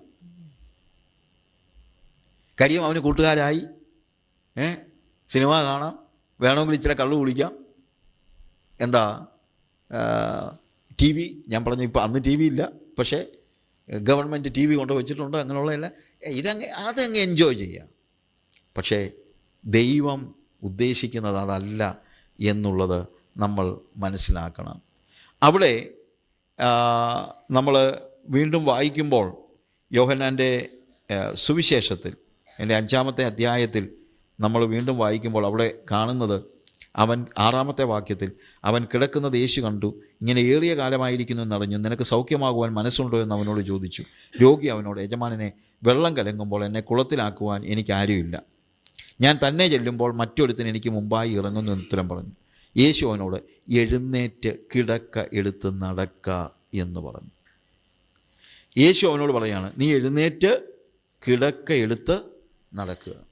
ഇനി ദൂതൻ കുളം കലക്കുന്നതൊക്കെ നോക്കി നീ നിൽക്കേണ്ട കാര്യമൊന്നും ഇല്ല. എൻ്റെ വാക്ക്, കമോൺ, നീ എഴുന്നേറ്റ് കിടക്ക എടുത്ത് നടക്കാം. യേശുവിൻ്റെ വാക്കുകൾ മതി നമ്മൾ സൗഖ്യമാകുവാൻ. യേശുവിൻ്റെ വാക്കുകൾ മതി നമ്മുടെ കടം മാറാൻ. യേശുവിൻ്റെ വാക്കുകൾ മതി നമ്മുടെ പ്രതിസന്ധികൾ മാറാൻ. അതിനുവേണ്ടി കാത്തിരിക്കുക. അതിന് നമ്മുടേതായിട്ടുള്ള ഒത്തിരി വഴികൾ നമ്മൾ നോക്കിയല്ലോ, എല്ലാം പരാജയപ്പെട്ടില്ലേ? അവൻ ഒത്തിരി 38 വർഷം പരിശ്രമിച്ച് നോക്കിയില്ലേ തനിയെ സൗഖ്യമാകുവാൻ, അല്ലെങ്കിൽ മറ്റുള്ളവരെ സഹായിക്കാൻ. പലപ്പോഴും നമ്മൾ തനിയെ കാര്യങ്ങളൊക്കെ ചെയ്യാൻ നോക്കും, ചിലപ്പോൾ മറ്റുള്ളവരെ സഹായിക്കാൻ നോക്കും. അതിനകത്ത് തെറ്റൊന്നും ഞാൻ കാണുന്നൊന്നുമില്ല. പക്ഷേ വേറൊരു കാര്യമുണ്ട്, നടക്കണമെന്ന് നിർബന്ധമില്ല. എന്നാൽ യേശുവിൻ്റെ ഒരു വാക്ക് മതി അവൻ്റെ പ്രതിസന്ധികൾക്ക് പരിഹാരമുണ്ടാകുവാൻ. അങ്ങനെ യേശു അവനോട് പറഞ്ഞു, നീ എഴുന്നേറ്റ് കിടക്കയെടുത്ത് നടക്കുക. ഉടനെ ആ മനുഷ്യൻ സൗഖ്യമായി കിടക്കയെടുത്ത് നടന്നു. അടുത്ത വലിയ രസമാണ്. എന്നാൽ അന്ന് ശബത്തായിരുന്നു. ആകയാൽ യഹൂദന്മാർ സൗഖ്യം പ്രാപിച്ചവനോട്, ഇന്ന് ശബത്താകുന്നു, കിടക്കയെടുത്ത് നടക്കുന്നത് വിഹിതമല്ല. 38 വർഷം കട്ടിലേ കിടന്നിട്ട് ആർക്കും ഒരു പ്രശ്നമില്ലായിരുന്നു. 38 വർഷം കട്ടിലേ തന്നെ കിടക്കുക. ഇവൻ സൗഖ്യമായി കിടക്കയെടുത്ത് നടക്കുകയും അപ്പോഴത്തേക്ക് പള്ളിക്കാരെല്ലാം കൂടെ വന്നു. ഇതുപോലെ തന്നെയാണ് ഇന്നും. കള്ളു കുടിച്ച് ബഹളമുണ്ടാക്കി അടിയുമുണ്ടാക്കി ജീവിതം തകർന്ന് കിടക്കുന്നവൻ, അതൊന്നും ആർക്കും വിഷയമല്ല. ഇവനെങ്ങാനും രക്ഷിക്കപ്പെട്ട് കഴിഞ്ഞാൽ ഉടനെ തന്നെ ആൾക്കാർ വരും, ഇല്ലേ? അവൻ്റെ വീട്ടുകാർ വരും, നാട്ടുകാർ വരും, പള്ളിക്കാർ വരും. ഇന്ന് ശബത്താ, ഓർത്തോണം, ശബത്തിൽ കിടക്കയെടുത്ത് നടക്കുന്നത് വിഹിതമല്ല. 38 വർഷവും ഇവൻ കിടക്ക എടുത്തിട്ടില്ല. അത് ശബത്തായത് കൊണ്ടൊന്നുമല്ല, എടുക്കാൻ പറ്റാത്തതുകൊണ്ടാണ്. പക്ഷെ അവന് ഭയങ്കര ഡിഫറൻസ് ഉണ്ടായി. അവിടെ അവനവരോട് പറയുന്നത്, എന്നെ സൗഖ്യമാക്കിയവൻ കിടക്കയെടുത്ത് നടക്ക എന്ന് എന്നോട് പറഞ്ഞു എന്നുത്തരം പറഞ്ഞു. അവർ അവനോട്, കിടക്കയെടുത്ത് നടക്ക എന്ന് നിന്നോട് പറഞ്ഞ മനുഷ്യൻ ആര്?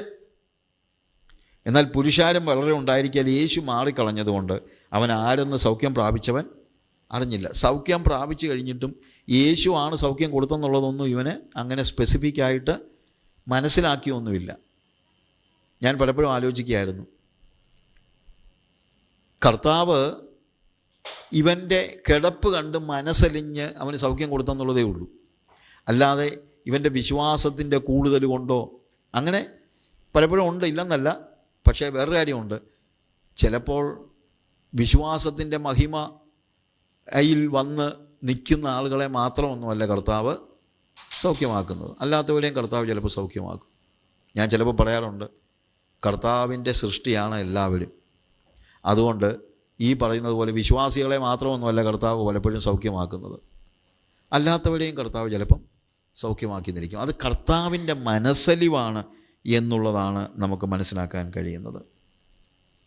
എന്നാൽ ഇതിനെയെല്ലാം മതത്തിൻ്റെ ചട്ടക്കൂട്ടിലേക്ക് കയറ്റുമ്പോഴാണ് പ്രശ്നമുണ്ടാകുന്നത്. ഓക്കെ, ഇന്ന് ശബത്താണ്, ശബത്തിൽ കിടക്കയെടുത്ത് നടക്കുന്നത് വിഹിതമല്ല എന്ന് പറഞ്ഞു. ഓക്കെ, ആ മനുഷ്യൻ അതിനുശേഷം 14-ാമത്തെ വാക്യത്തിൽ, അനന്തരം യേശു അവനെ ദേവാലയത്തിൽ വെച്ച് കണ്ടു, അവനോട്, നോക്കൂ, നിനക്ക് സൗഖ്യമായല്ലോ, അധികം തിന്മയായത് ഭവിക്കാതിരിക്കാൻ ഇനി പാപം ചെയ്യരുത്. നോക്കുക, നിനക്ക് സൗഖ്യമായല്ലോ. അവൻ പറഞ്ഞു സൗഖ്യമായി. അപ്പോൾ ഇനിയിപ്പം അതിൻ്റെ റെസ്പോൺസാണ് കർത്താവ് ചോദിക്കുന്നത്. അതായത് അവൻ്റെ പാപമെല്ലാം ഉപേക്ഷിച്ച് മാനസാന്തരപ്പെട്ട് എല്ലാം കഴിഞ്ഞതിന് ശേഷമല്ല സൗഖ്യം ഉണ്ടായത്. പക്ഷേ സൗഖ്യം ഉണ്ടായി കഴിഞ്ഞപ്പോൾ കർത്താവ് പറയുകയാണ്, എന്താ നമ്മുടെ റെസ്പോൺസ് എന്തായിരിക്കണം? അധികം തിന്മയായത് ഭവിക്കാതിരിക്കാൻ. ഈ അധികം തിന്മയായത് എന്തോ? 38 കൊല്ലം ഇവൻ അനുഭവിച്ച ഇതിനേക്കാൾ തിന്മയായിട്ട് ഇനി എന്തോ സംഭവിക്കാനാണ്? ഈ 38 വർഷം അവൻ ഭൂമിയിൽ എല്ലാ കഷ്ടതയും അനുഭവിച്ചു എന്നുള്ളത് ശരിയാണ്, അവൻ തിന്മ അനുഭവിച്ചു. പക്ഷേ വേറൊരു കാര്യമുണ്ട്, ഇനി ഇവൻ പാപത്തിൽ തുടർന്നാൽ എന്താണ്? അവൻ നേരെ പോകുന്നത് നിത്യ നരകത്തിലേക്കാണ്. ഭൂമിയിലെ കഷ്ടതകൾ തീർച്ചയായും പ്രതിസന്ധിയാണ്, പ്രയാസമാണ്. പക്ഷേ വേറൊരു കാര്യമുണ്ട്, ഭൂമിയിൽ കഷ്ടത അനുഭവിക്കുന്നതിനേക്കാൾ ദുഃഖകരമായ തിന്മയായ കാര്യമാണ് ഭൂമിയിൽ നിന്ന് പോകുമ്പോൾ അവൻ്റെ ഡെസ്റ്റിനേഷൻ സ്വർഗത്തിലേക്ക് പോകുന്നതിന് പകരം നരകത്തിലേക്ക് പോകുന്നത്. അപ്പോൾ ഏറ്റവും തിന്മയായത് എന്താണെന്ന് ചോദിച്ചു കഴിഞ്ഞാൽ ഭൂമിയിലെ കഷ്ടതകളല്ല. തിന്മയായത് എന്ന് വേദപുസ്തകം പഠിപ്പിക്കുന്നത് അവൻ്റെ നിത്യതയുടെ നാശമാണ്. അതുകൊണ്ട് നമ്മുടെ ചുറ്റുമുള്ള ആളുകൾ അവരുടെ നിത്യത നഷ്ടപ്പെടുന്നതായിരിക്കണം നമ്മുടെ പ്രൈം കൺസേൺ. അവരുടെ രോഗവും അവരുടെ രോഗത്തിന് വേണ്ടി പ്രാർത്ഥിക്കണം, അതെല്ലാം ആവശ്യമുണ്ട്. പക്ഷേ വേറൊരു കാര്യമുണ്ട്, എന്താണ്? അവരുടെ നിത്യത, അതിനെക്കുറിച്ച് നമുക്ക് നല്ല ബേർഡൻ വേണം. എൻ്റെ ചുറ്റുമുള്ളവരുടെ നിത്യത അത് നഷ്ടമായി പോകരുത്. സൗഖ്യമാകുന്നതൊക്കെ നല്ല കാര്യമാണ്, പക്ഷേ നിത്യത നഷ്ടമായി പോകരുത്. അധികം തിന്മയായത് ഭവിക്കാതിരിക്കാൻ ഇനി പാപം ചെയ്യരുത്.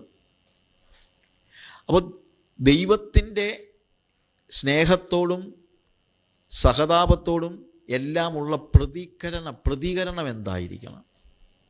ദൈവം ഇവനെ സൗഖ്യമാക്കി, അതിനോടുള്ള പ്രതികരണം എന്തായിരിക്കണം? ദൈവം സഹായിച്ചു, അതിനോടുള്ള പ്രതികരണം എന്തായിരിക്കണം? പ്രതികരണം ഒരു വിശുദ്ധ ജീവിതമായിരിക്കണം. എപ്പോഴും നമ്മളിൽ നിന്ന് ദൈവം പ്രതീക്ഷിക്കുന്നത് നമ്മളൊരു വിശുദ്ധ ജീവിതം ജീവിക്കണമെന്നുള്ളതാണ്.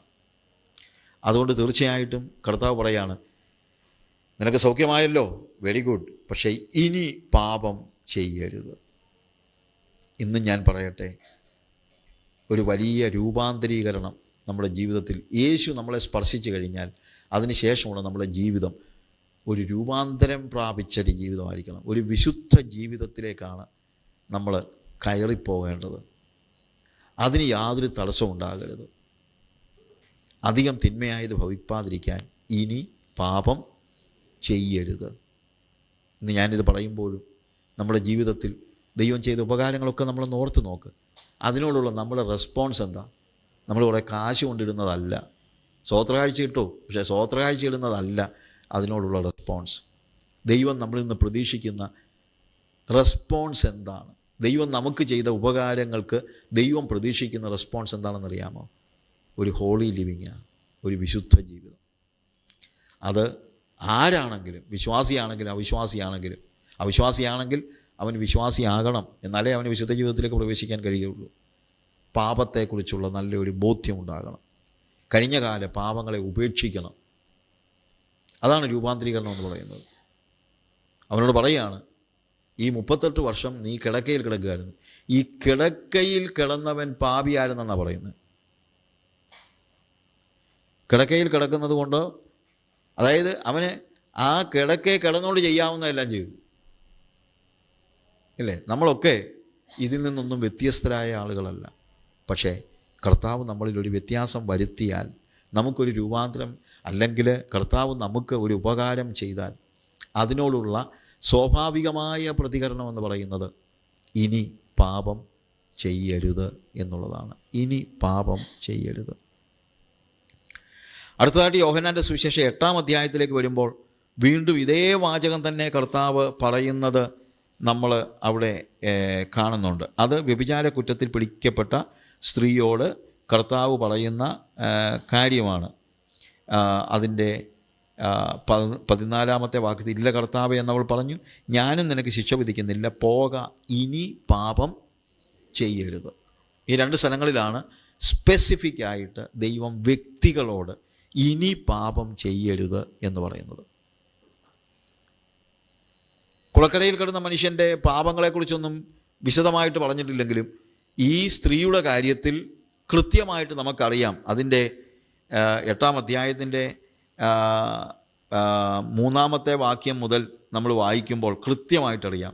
ശാസ്ത്രിമാരും പരീശന്മാരും വ്യഭിചാരത്തിൽ പിടിച്ചിരുന്ന ഒരു സ്ത്രീയെ കൊണ്ടുവന്ന് നടുവിൽ നിർത്തി അവനോട്, ഗുരു, ഈ സ്ത്രീയെ വ്യഭിചാര കർമ്മത്തിൽ തന്നെ പിടിച്ചിരിക്കുന്നു. അതായത് കേട്ടുകേഴ്വി കൊണ്ടല്ല, ആരുടെയും സാക്ഷ്യം കൊണ്ടോ മറ്റോ അല്ല, വേറെ ആരെങ്കിലും പറഞ്ഞുകൊണ്ടല്ല. എന്താണ്? വ്യഭിചാര കർമ്മത്തിൽ തന്നെ അവളെ പിടിച്ചിരിക്കുന്നു. വ്യഭിചാര കർമ്മത്തിൽ തന്നെ.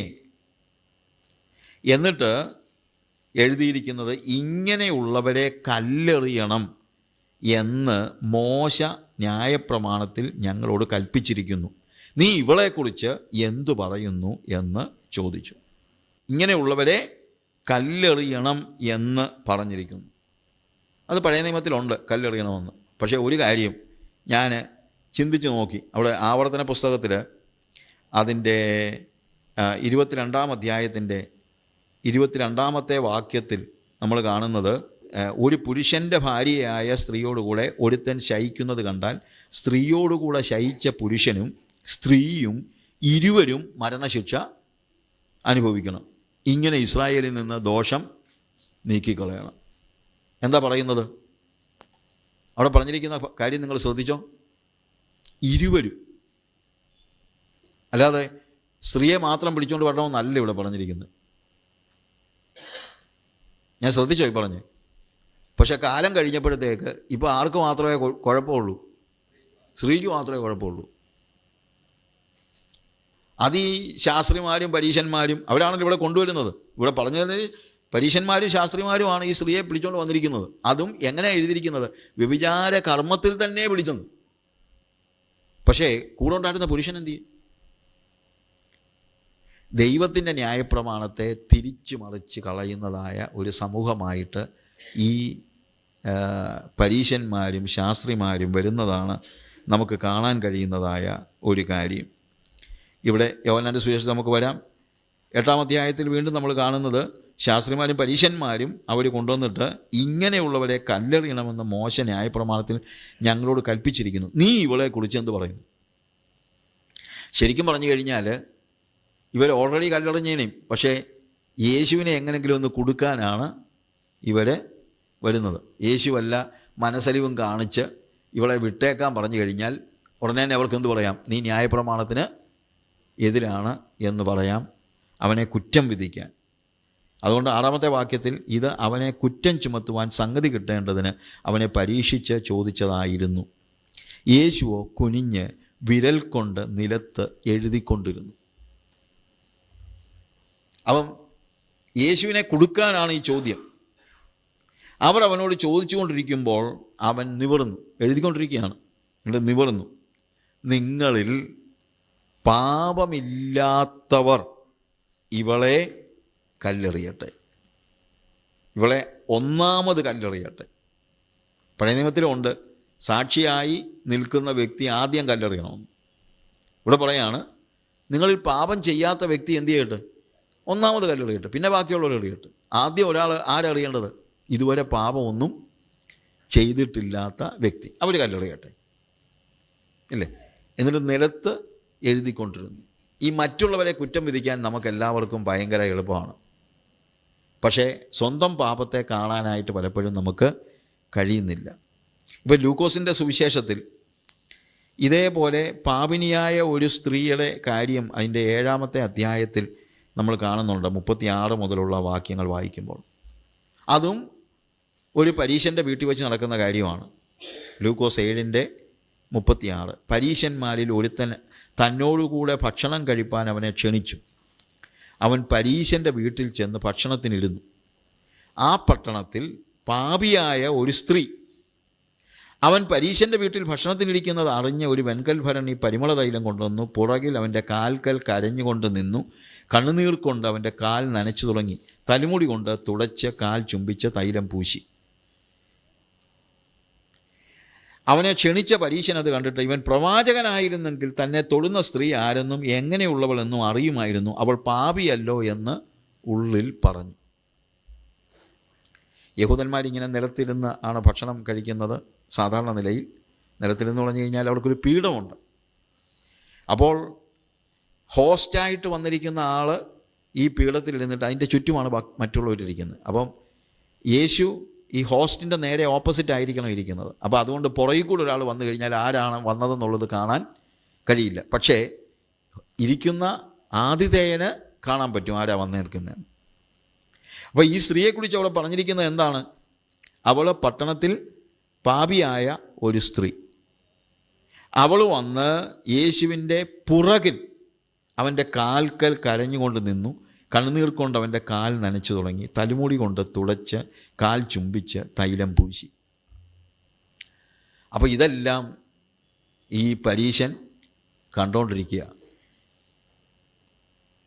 അവനെ ക്ഷണിച്ച പരീശൻ അത് കണ്ടിട്ട് ഇവൻ പ്രവാചകനായിരുന്നെങ്കിൽ തന്നെ തൊടുന്ന സ്ത്രീ ആരെന്നും ഉള്ളവൾ എന്നും അറിയുമായിരുന്നു, അവൾ പാപിയല്ലോ എന്ന് ഉള്ളിൽ പറഞ്ഞു. അവൻ പറയുക, ഓ പ്രവാചകനാണെന്ന് അന്ന് ചിന്തിച്ചാൽ വിളിച്ച് വലിയ ഊണൊക്കെ കൊടുത്തത് എല്ലാം നഷ്ടമായെന്നാണ് തോന്നുന്നത്. ഇവനൊന്നും പ്രവാചകനൊന്നും അല്ല. പ്രവാചകനായിരുന്നെങ്കിൽ തന്നെ തൊടുന്ന സ്ത്രീ ആരെന്ന് അവൻ അറിയാമായിരുന്നു, അവൾ പാപിയല്ലോ അപ്പം ഞാനിങ്ങനെ തമാശയ്ക്ക് ചിന്തിക്കാറുണ്ട്, ഇവൻ എങ്ങനെയാണ് ഇവൾ പാപിയാണെന്ന് അറിഞ്ഞത്? യേശു അറിഞ്ഞില്ലെന്ന് വെച്ചോ, യേശുവിൻ്റെ പുറകെ നിൽക്കുകയാണല്ലോ. ഇവളെ കണ്ടപ്പോഴേ അവൻ മനസ്സിലാക്കി ഇവൾ പാപിയാണെന്ന്. കാര്യം വല്ലപ്പോഴും അവിടെ പോയിട്ടുണ്ടായിരിക്കും, അതറിയത്തില്ല നമുക്ക്. പക്ഷെ അവൾക്ക്, ഞാനത് തീർത്തും അങ്ങനെ വേദത്തിൽ എഴുതിയിട്ടുണ്ടെന്നല്ല പറഞ്ഞത്, പക്ഷേ മറ്റുള്ളവരെ കുറ്റം വിധിക്കുന്ന ഒരു അവസ്ഥ എല്ലായിടത്തും സംഭവിക്കുന്ന കാര്യമാണ്. ഈ വ്യഭിചാര കർമ്മത്തിൽ പിടിച്ച നമ്മൾ യോഹന്നാൻ്റെ സുവിശേഷം 8-ാം അധ്യായത്തിൽ കണ്ടതുകൊണ്ടാണ് മറ്റുള്ളവരെ കുറ്റം വിധിക്കുവാൻ മുന്നിട്ടിറങ്ങുന്നതായ പരീശ സമൂഹം. ഇവൾ പാപിയല്ലോ എന്ന് ഈ പരീശൻ പറഞ്ഞു. യേശു അവനോട്, ശിമോനെ, എനിക്ക് നിന്നോടൊന്ന് പറവാനുണ്ട്. ഗുരു പറഞ്ഞാലും എന്ന് അവൻ പറഞ്ഞു. കടം കൊടുക്കുന്ന ഒരുത്തിന് 2 കടക്കാരുണ്ടായിരുന്നു. ഒരുത്തൻ 500 വെള്ളിക്കാശും മറ്റവൻ 50 വെള്ളിക്കാശും കൊടുക്കാനുണ്ടായിരുന്നു. വീട്ടുവാൻ അവർക്ക് വകയില്ലായ്കയാൽ അവൻ ഇരുവർക്കും ഇളച്ചു കൊടുത്തു. എന്നാൽ അവരിൽ ആർ അവനെ അധികം സ്നേഹിക്കും? അധികം ഇളച്ചു കിട്ടിയവനെന്ന് ഞാൻ ഊഹിക്കുന്നു എന്ന് ശിമോൻ പറഞ്ഞു. അവനോട്, നീ വിധിച്ചത് ശരി തന്നെ എന്ന് പറഞ്ഞു. സ്ത്രീയുടെ നേരെ തിരിഞ്ഞ് ശിമോനോട്, ഈ സ്ത്രീയെ കാണുന്നുവോ? ഞാൻ നിൻ്റെ വീട്ടിൽ വന്നു, നീ എൻ്റെ കാലിന് വെള്ളം തന്നില്ല. ഇവളോ കണ്ണുനീർ കൊണ്ട് എൻ്റെ കാൽ നനച്ച് തലമുടി കൊണ്ട് തുളച്ചു. നീ എനിക്ക് ചുമ്മനം തന്നില്ല. ഇവളോ ഞാൻ അകത്ത് വന്ന മുതൽ ഇടപെടാതെ എൻ്റെ കാൽ ചുംബിച്ചു. നീ എൻ്റെ തലയിൽ തൈലം പൂശിയില്ല. ഇവളോ പരിമള തൈലം കൊണ്ട് എൻ്റെ കാൽ പൂശി. ആകയാൽ ഇവളുടെ അനേകമായ പാപങ്ങൾ മോചിച്ചിരിക്കുന്നു എന്ന് ഞാൻ നിങ്ങളോട് പറയുന്നു. അവൾ വളരെ സ്നേഹിച്ചുവല്ലോ. അല്പം മോചിച്ച് കിട്ടിയവൻ അല്പം സ്നേഹിക്കുന്നു. പിന്നെ അവൻ അവളോട്, നിൻ്റെ പാപങ്ങൾ മോചിച്ച് തന്നിരിക്കുന്നു എന്ന് പറഞ്ഞു. ശിമോനോടൊരു ഉദാഹരണമായിട്ട് പറയുകയാണ്. എന്ത്? കടം കൊടുക്കുന്ന ഒരുത്തൻ 2 കടക്കാരുണ്ട്. ഒരുത്തൻ 500 വെള്ളിക്കാശ്, മറ്റവൻ 50 വെള്ളിക്കാശ്. 2 പേരും കടം വാങ്ങി. 2 പേർക്കും തിരിച്ചു കൊടുക്കാൻ വകയില്ല. 2 പേർക്കും ഈ വ്യക്തി കടം ഇളച്ചു കൊടുത്തു. യേശു എന്താ പറയുന്നതെന്നറിയാമോ? ശിമോനെ, ഇവൾ 500 വെള്ളിക്കാശ് വാങ്ങിച്ചിട്ടുണ്ട്, കടക്കാരിയാ, സമ്മതിച്ചു. പക്ഷെ നീയും 50 വാങ്ങിച്ചിട്ടുണ്ട്. നീയും അത്ര വലിയ വിശുദ്ധനൊന്നുമല്ല. നീ പറയുന്നത് ഞാൻ 50 വാങ്ങിച്ചിട്ടുള്ളൂ, ഇവൾ 500 വാങ്ങിച്ചു. ഇതാ ഇവളും പറയുന്നത്. പക്ഷേ 50 വാങ്ങിച്ചവനും തിരിച്ചു കൊടുക്കാൻ പറ്റത്തില്ല. നമ്മൾ പാപിയാണെങ്കിൽ ചെറിയ പാപിയൊന്നും വലിയ പാപിയൊന്നും ഒന്നുമില്ല. പാപിയാണോ അവൻ ദൈവത്തിന് കടക്കാരനാണ്. ആ കടം വീട്ടാൻ ചെറിയ പാപിക്കും വലിയ പാപിക്കും കഴിയയില്ല. അതുകൊണ്ട് ഞാൻ പറയട്ടെ പ്രിയമുള്ളവരെ, ആരെങ്കിലും ഞാൻ അത്ര വലിയ പാപിയൊന്നുമല്ല എന്ന് പറഞ്ഞിരുന്നിട്ട് ഒരർത്ഥവുമില്ല. എടാ, നിനക്കും തിരിച്ചു കൊടുക്കാൻ പറ്റില്ല. നീയും 2 പേരുടെയും ലേബൽ ഒന്നാ, കടക്കാരൻ. 2 പേരുടെയും നെറ്റിക്കൊട്ടിച്ചു വച്ചിരിക്കുന്നത് പാപി എന്ന് തന്നെയാണ്, അല്ലാതെ വേറെ ഒന്നുമില്ല. ചില ആളുകളൊക്കെ പറയാമെന്ന് കേട്ടിട്ടുണ്ട്, ഞാനൊരു മര്യാദ പാപിയായി ജീവിക്കുകയായിരുന്നു. എനിക്കിന്നും ഒരു മനസ്സിലാകാത്തതാവും, പാപിക്ക് എന്നാ മര്യാദയാണ്? അങ്ങനെ മര്യാദ പാപി എന്ന് പറഞ്ഞൊരു പാപിയൊന്നുമില്ല. ഞാൻ ഇന്നിപ്പോൾ ജോർജ് സാറ് പറഞ്ഞപ്പോഴും പറഞ്ഞൊരു കാര്യമുണ്ട്. പൗലോസ് പറയുന്നത് എന്താണ്? ആ പാപികളിൽ ഞാൻ ഒന്നാമെന്നാണ്. ന്യായപ്രമാണം സംബന്ധിച്ച് അനിന്യൻ എന്നാണ്. അതായത് ന്യായപ്രമാണം സംബന്ധിച്ച് എൻ്റെ അടുത്ത് ഒരുത്തനും വന്ന് പറഞ്ഞിട്ടില്ല, നീ ന്യായപ്രമാണം തെറ്റിച്ചെന്ന് പറഞ്ഞിട്ടില്ല. അങ്ങനെ ജീവിച്ച ഒരു വ്യക്തി പറയുന്നത് ആ പാപികളിൽ ഞാൻ ഒന്നാമെന്നാണ്. അപ്പം പിന്നെ നമ്മളെയൊക്കെ കാര്യം പറയണോ? ഇല്ലേ?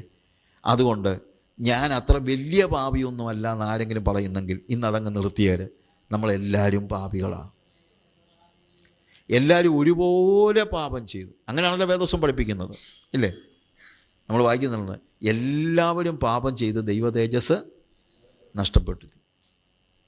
എല്ലാവരും ഒരുപോലെ പാപം ചെയ്തു. നമുക്കെല്ലാവർക്കും ദൈവ തേജസ് നഷ്ടപ്പെട്ടു. തേജസ്സിൻ്റെ വസ്ത്രമില്ലാതെ ദൈവത്തിൻ്റെ സന്നിധിയിലേക്ക് കയറി നിൽക്കാൻ പറ്റില്ല. തേജസ് നഷ്ടപ്പെട്ടവരാണ് ഭൂമിയിൽ ജനിച്ച എല്ലാവരും. എന്നാൽ ദൈവത്തിൻ്റെ മഹാകരുണയാൽ കർത്താവ് എന്ത് ചെയ്യുന്നു? നമ്മുടെ പാപങ്ങളെ കാൽവറി ക്രൂശിൽ നമുക്ക് പകരമായി മരിച്ച് അവൻ്റെ സന്നിധിയിലേക്ക് ചെല്ലുന്ന വ്യക്തികളുടെ പാപങ്ങളെ അവൻ മോചിച്ചു തരുന്നു. അതാണ് പാപമോചനം. ഈ 2 കടക്കാർക്കും തിരിച്ചു കൊടുക്കാൻ വകയില്ലായിരുന്നു. 2 കൂട്ടർക്കും ദൈവം എന്ത് ചെയ്തു?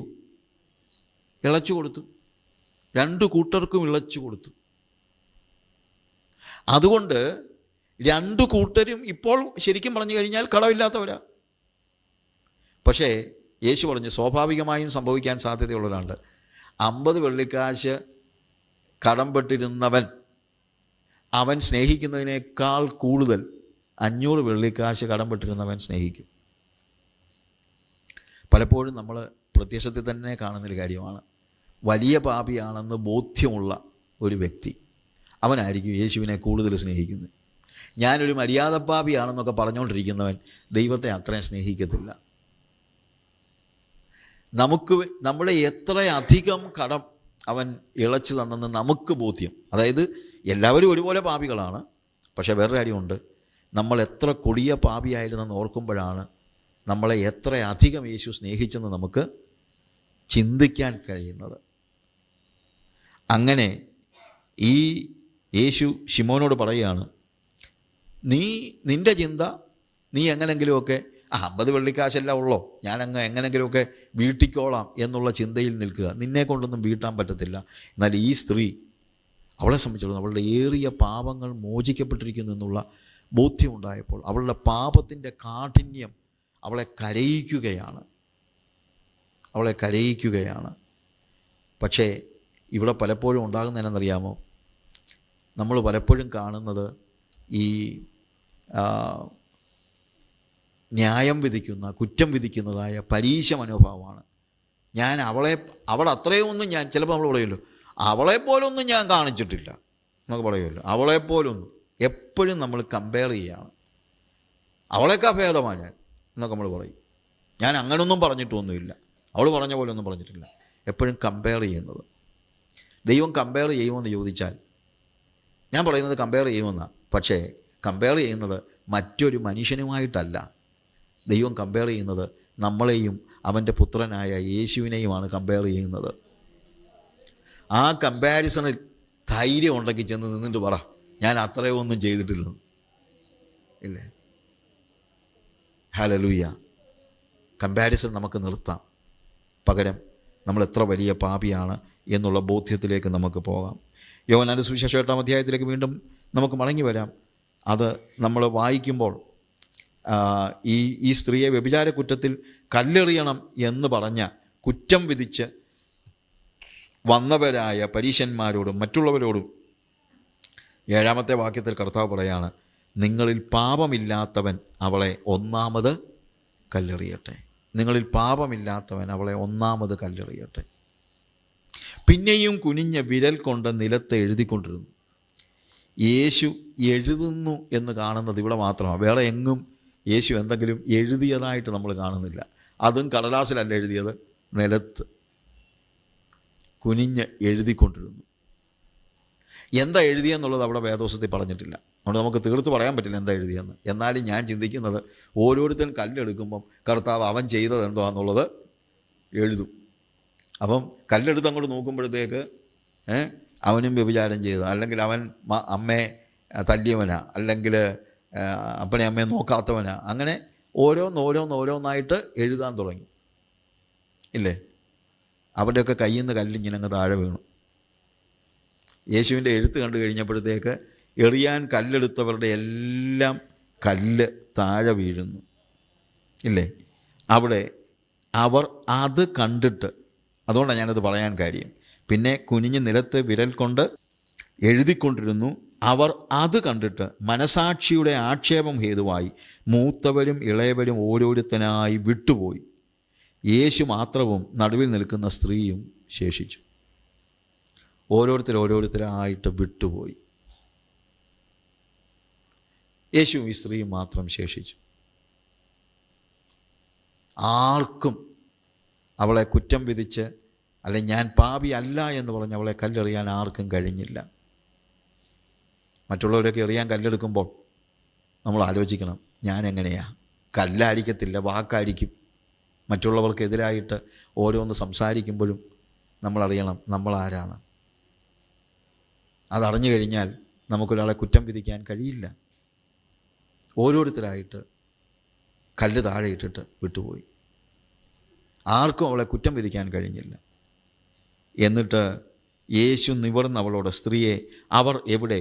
നിനക്കാരും ശിക്ഷ വിധിച്ചില്ലയോ? യേശു ചോദിച്ചു. എല്ലാവരും എന്തിയേ? എല്ലാവരും പോയോ? ആരും നിനക്ക് ശിക്ഷ വിധിച്ചില്ലയോ? സ്ത്രീ പറഞ്ഞു, ഇല്ല കർത്താവേ എന്നവൾ പറഞ്ഞു. അടുത്തതായിട്ട് യേശു പറയുന്നത്, ഞാനും നിനക്ക് ശിക്ഷ വിധിക്കുന്നില്ല. എന്താ ഇതിൻ്റെ അർത്ഥം? ഇവിടെ ശിക്ഷ വിധിക്കാൻ യോഗ്യതയുള്ള ഒരാൾ യേശുവാണ്. അവളെ എറിയണമെങ്കിൽ എറിയാൻ തൻ്റെ ഇടമുള്ള വ്യക്തി യേശുവാണ്. അവളെ ശിക്ഷ വിധിക്കണമെങ്കിൽ ശിക്ഷ വിധിക്കാൻ തൻ്റെ ഇടമുള്ള വ്യക്തി യേശുവാണ്. ഒരു പാപത്തെക്കുറിച്ചും ആരും ബോധ്യപ്പെടുത്തിയിട്ടില്ലാത്ത യേശു, ജീവിതത്തിൽ ഒരിക്കലും ഒരു പാപവും ചെയ്തിട്ടില്ലാത്ത യേശു, അവന് നമ്മളെ ശിക്ഷ വിധിക്കാനുള്ള അവകാശമുണ്ട്. മനുഷ്യനെ ശിക്ഷ വിധിക്കുവാൻ അവകാശമുള്ള ഏക വ്യക്തി യേശുവാണ്. പക്ഷേ ആ യേശു പറയുന്നു, ഞാനും നിന്നെ ശിക്ഷ വിധിക്കുന്നില്ല. അത് നീ പാപം ചെയ്യാഞ്ഞതുകൊണ്ടല്ല, നീ പാപിയാണ്. അവൾ പാപിയാണെന്നുള്ളത് യേശു പറഞ്ഞില്ല. നീ ചെയ്തൊന്നും കുഴപ്പമില്ല. അങ്ങനെ ഇപ്പം പല സഭാ നേതാക്കന്മാർ പോലും അതൊന്നും കുഴപ്പമില്ലെന്നേ, നമ്മളിപ്പം ഭൂമി ജീവിക്കുമ്പോൾ ഇങ്ങനെയൊക്കെ ഉള്ളൂ, ഇടയ്ക്ക് ചില വ്യഭിചാരമൊക്കെ ചെയ്യും എന്നൊക്കെ പറഞ്ഞ് പാപത്തെ ലഘൂകരിക്കുന്ന ആളുകൾ ധാരാളമുണ്ട്. പക്ഷേ യേശു പാപത്തെ ലഘൂകരിച്ചില്ല. യേശു പറഞ്ഞു, yes you are A Sinner, നീ ഒരു പാപിയാണ്, പക്ഷേ ഞാൻ നിന്നെ ഇപ്പോൾ കുറ്റം വിധിക്കുന്നില്ല. നിന്നെ കുറ്റം വിധിക്കുവാൻ, നിന്നെ ശിക്ഷ വിധിക്കുവാൻ എനിക്ക് സമ്പൂർണ്ണമായ അവകാശം ഉണ്ട്. ഞാൻ ശിക്ഷ വിധിക്കുന്നില്ല. പക്ഷേ വേറൊരു കാര്യമുണ്ട്, ഇനി പാപം ചെയ്യരുത്. നോക്ക്, അവിടെ കർത്താവ് പറയാണ്, പോക, ഇനി പാപം ചെയ്യരുത്. യേശുവിൽ നിന്ന് പാപമോചനം പ്രാപിച്ചാൽ അതിൻ്റെ അർത്ഥം പിന്നെയും ചെയ്യാമെന്നല്ല. അങ്ങനെ പഠിപ്പിക്കുന്നവരുമുണ്ട്. അതാണ് ഈ ഗ്രേസ് തിയോളജി, ഹൈപ്പർ ഗ്രേസും ഒക്കെ പറയുന്നത്. എന്താണ്? എന്തോ ചെയ്താലും കുഴപ്പമില്ല, ദൈവം കൃപയുള്ളവനാണ്, അതുകൊണ്ട് പാപം ചെയ്തു കഴിഞ്ഞാൽ കുഴപ്പമില്ല. ജോസഫ് പ്രിൻസ് ഒക്കെ പറഞ്ഞതുപോലെ, when you are committing a sin, when you are falling into sin, you are not falling from grace, you are falling into grace. നിങ്ങൾ പാപം ചെയ്യുമ്പോൾ നിങ്ങൾ കൃപയിൽ നിന്ന് വീണു പോകുകയല്ല, കൃപയിലേക്ക് വീഴുകയാണെന്നാണ് അയാൾ പറഞ്ഞത്. ഇതുപോലുള്ള ദുരുപദേശങ്ങളിൽ നമ്മുടെ കുഞ്ഞുങ്ങളൊന്നും പെട്ടുപോകരുത്. പാപത്തെ പാപം എന്ന് തന്നെ വിളിക്കണം, അല്ലാതെ പാപത്തെ ലഘൂകരിക്കരുത്. യേശു പാപത്തെ ലഘൂകരിച്ചില്ല. യേശു പറഞ്ഞ ഇത്രയേ ഉള്ളൂ, ഞാനും നിനക്ക് ശിക്ഷ വിധിക്കുന്നില്ല, നീ പാപിയാണ്, പക്ഷേ ഞാൻ എന്തു ചെയ്യുന്നു? ഞാൻ നിന്നെ ഇപ്പോൾ ശിക്ഷ വിധിക്കുന്നില്ല.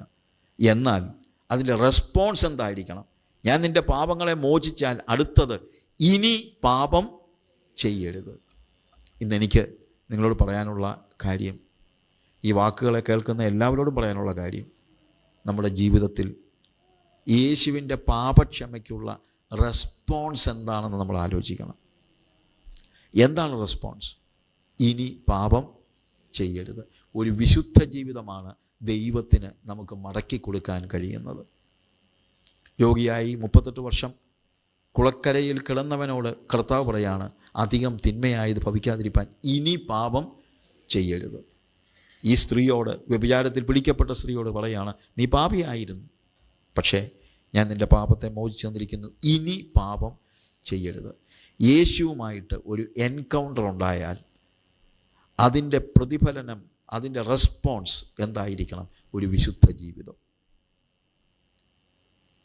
ഇന്ന് ഞാൻ പറയട്ടെ, ഇത് കേൾക്കുന്ന നമ്മൾ ഓരോരുത്തരും ദൈവസന്നിധിയിൽ പറയണം, കർത്താവേ, നീ എൻ്റെ പാപത്തെ മോചിച്ചു,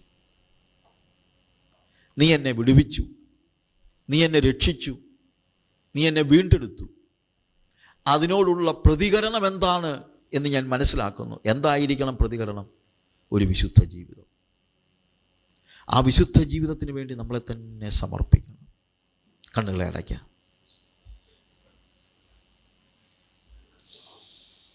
ഹല്ലേലൂയ. സ്വർഗ്ഗപിതാവേ, ഞങ്ങളുടെ ജീവിതത്തിൻ്റെ പ്രതിസന്ധികളിൽ, പ്രയാസങ്ങളിൽ, ദുഃഖങ്ങളിൽ മുന്നോട്ട് എങ്ങനെ പോകുമെന്നറിയാൻ വയ്യാതെ നിരാശ ബാധിച്ച സന്ദർഭങ്ങളിൽ, ഇനി ഒന്നും ശരിയാകത്തില്ല എന്ന് ചിന്തിച്ചിരുന്നതായ സാഹചര്യങ്ങളിൽ നീ കടന്നു വന്ന്, ഇങ്ങോട്ട് വന്ന്, ഞങ്ങൾ അങ്ങോട്ട് വന്നതല്ല കർത്താവേ, ഇങ്ങോട്ട് വന്ന് ഞങ്ങളെ സൗഖ്യമാക്കിയ, ഞങ്ങളെ വിടുവിച്ച, വീണ്ടെടുത്ത നിൻ്റെ കൃപയ്ക്കായി സ്തോത്രം. കർത്താവേ, ഞങ്ങളുടെ കഴിഞ്ഞകാല പാപങ്ങളെയൊക്കെ ദൂരീകരിച്ച് വീണ്ടെടുത്ത നിൻ്റെ കൃപയ്ക്കായി ഞങ്ങൾ നിനക്ക് സ്തോത്രം ചെയ്യും. ഞങ്ങളെ ശിക്ഷ വിധിക്കാൻ അവകാശമുള്ളവൻ നീയാണ്. പക്ഷേ ഞങ്ങളെ ശിക്ഷ വിധിക്കാതെ ഞങ്ങളെ വിടുവിച്ച നിൻ്റെ കൃപയ്ക്കായി സ്തോത്രം. എന്നാൽ യേശുവേ, അതിനോടുള്ള ഞങ്ങളുടെ പ്രതികരണം എന്തായിരിക്കണമെന്ന് ഇന്ന് ഞങ്ങളെ പഠിപ്പിച്ചല്ലോ. ഒരു വിശുദ്ധ ജീവിതം, അതാണ് നീ ഞങ്ങളിൽ നിന്ന് പ്രതീക്ഷിക്കുന്നത് എന്ന് ഞങ്ങൾ മനസ്സിലാക്കുന്നു. അതുകൊണ്ട് ഇന്ന് കർത്താവേ, അതിനുവേണ്ടി ഞങ്ങൾ ഞങ്ങളെ തന്നെ സമർപ്പിക്കുന്നു. ഒരു വിശുദ്ധ ജീവിതത്തിനായിട്ട് ഞങ്ങളെ തന്നെ തരുന്നു കർത്താവേ. ഇന്ന് ഞങ്ങൾ അതിനുവേണ്ടി ഞങ്ങളെ സമർപ്പിക്കുന്നു കർത്താവേ. അങ്ങനെ ഒരു വിശുദ്ധ ജീവിതം ജീവിക്കുവാൻ ഞങ്ങൾക്ക് നിന്നോടുള്ള പ്രതികരണം അത് മാത്രമാണെന്ന് ഞങ്ങൾ മനസ്സിലാക്കുന്നു. ഞങ്ങൾക്ക് ചെയ്യാൻ കഴിയുന്ന അത് മാത്രമാണ്. ഞങ്ങളിൽ നിന്ന് നീ മറ്റൊന്നും പ്രതീക്ഷിക്കുന്നില്ല. നിൻ്റെ വാക്കുകളെ ഞങ്ങൾ ഓർക്കുന്നു. ഇനി പാപം ചെയ്യരുത്.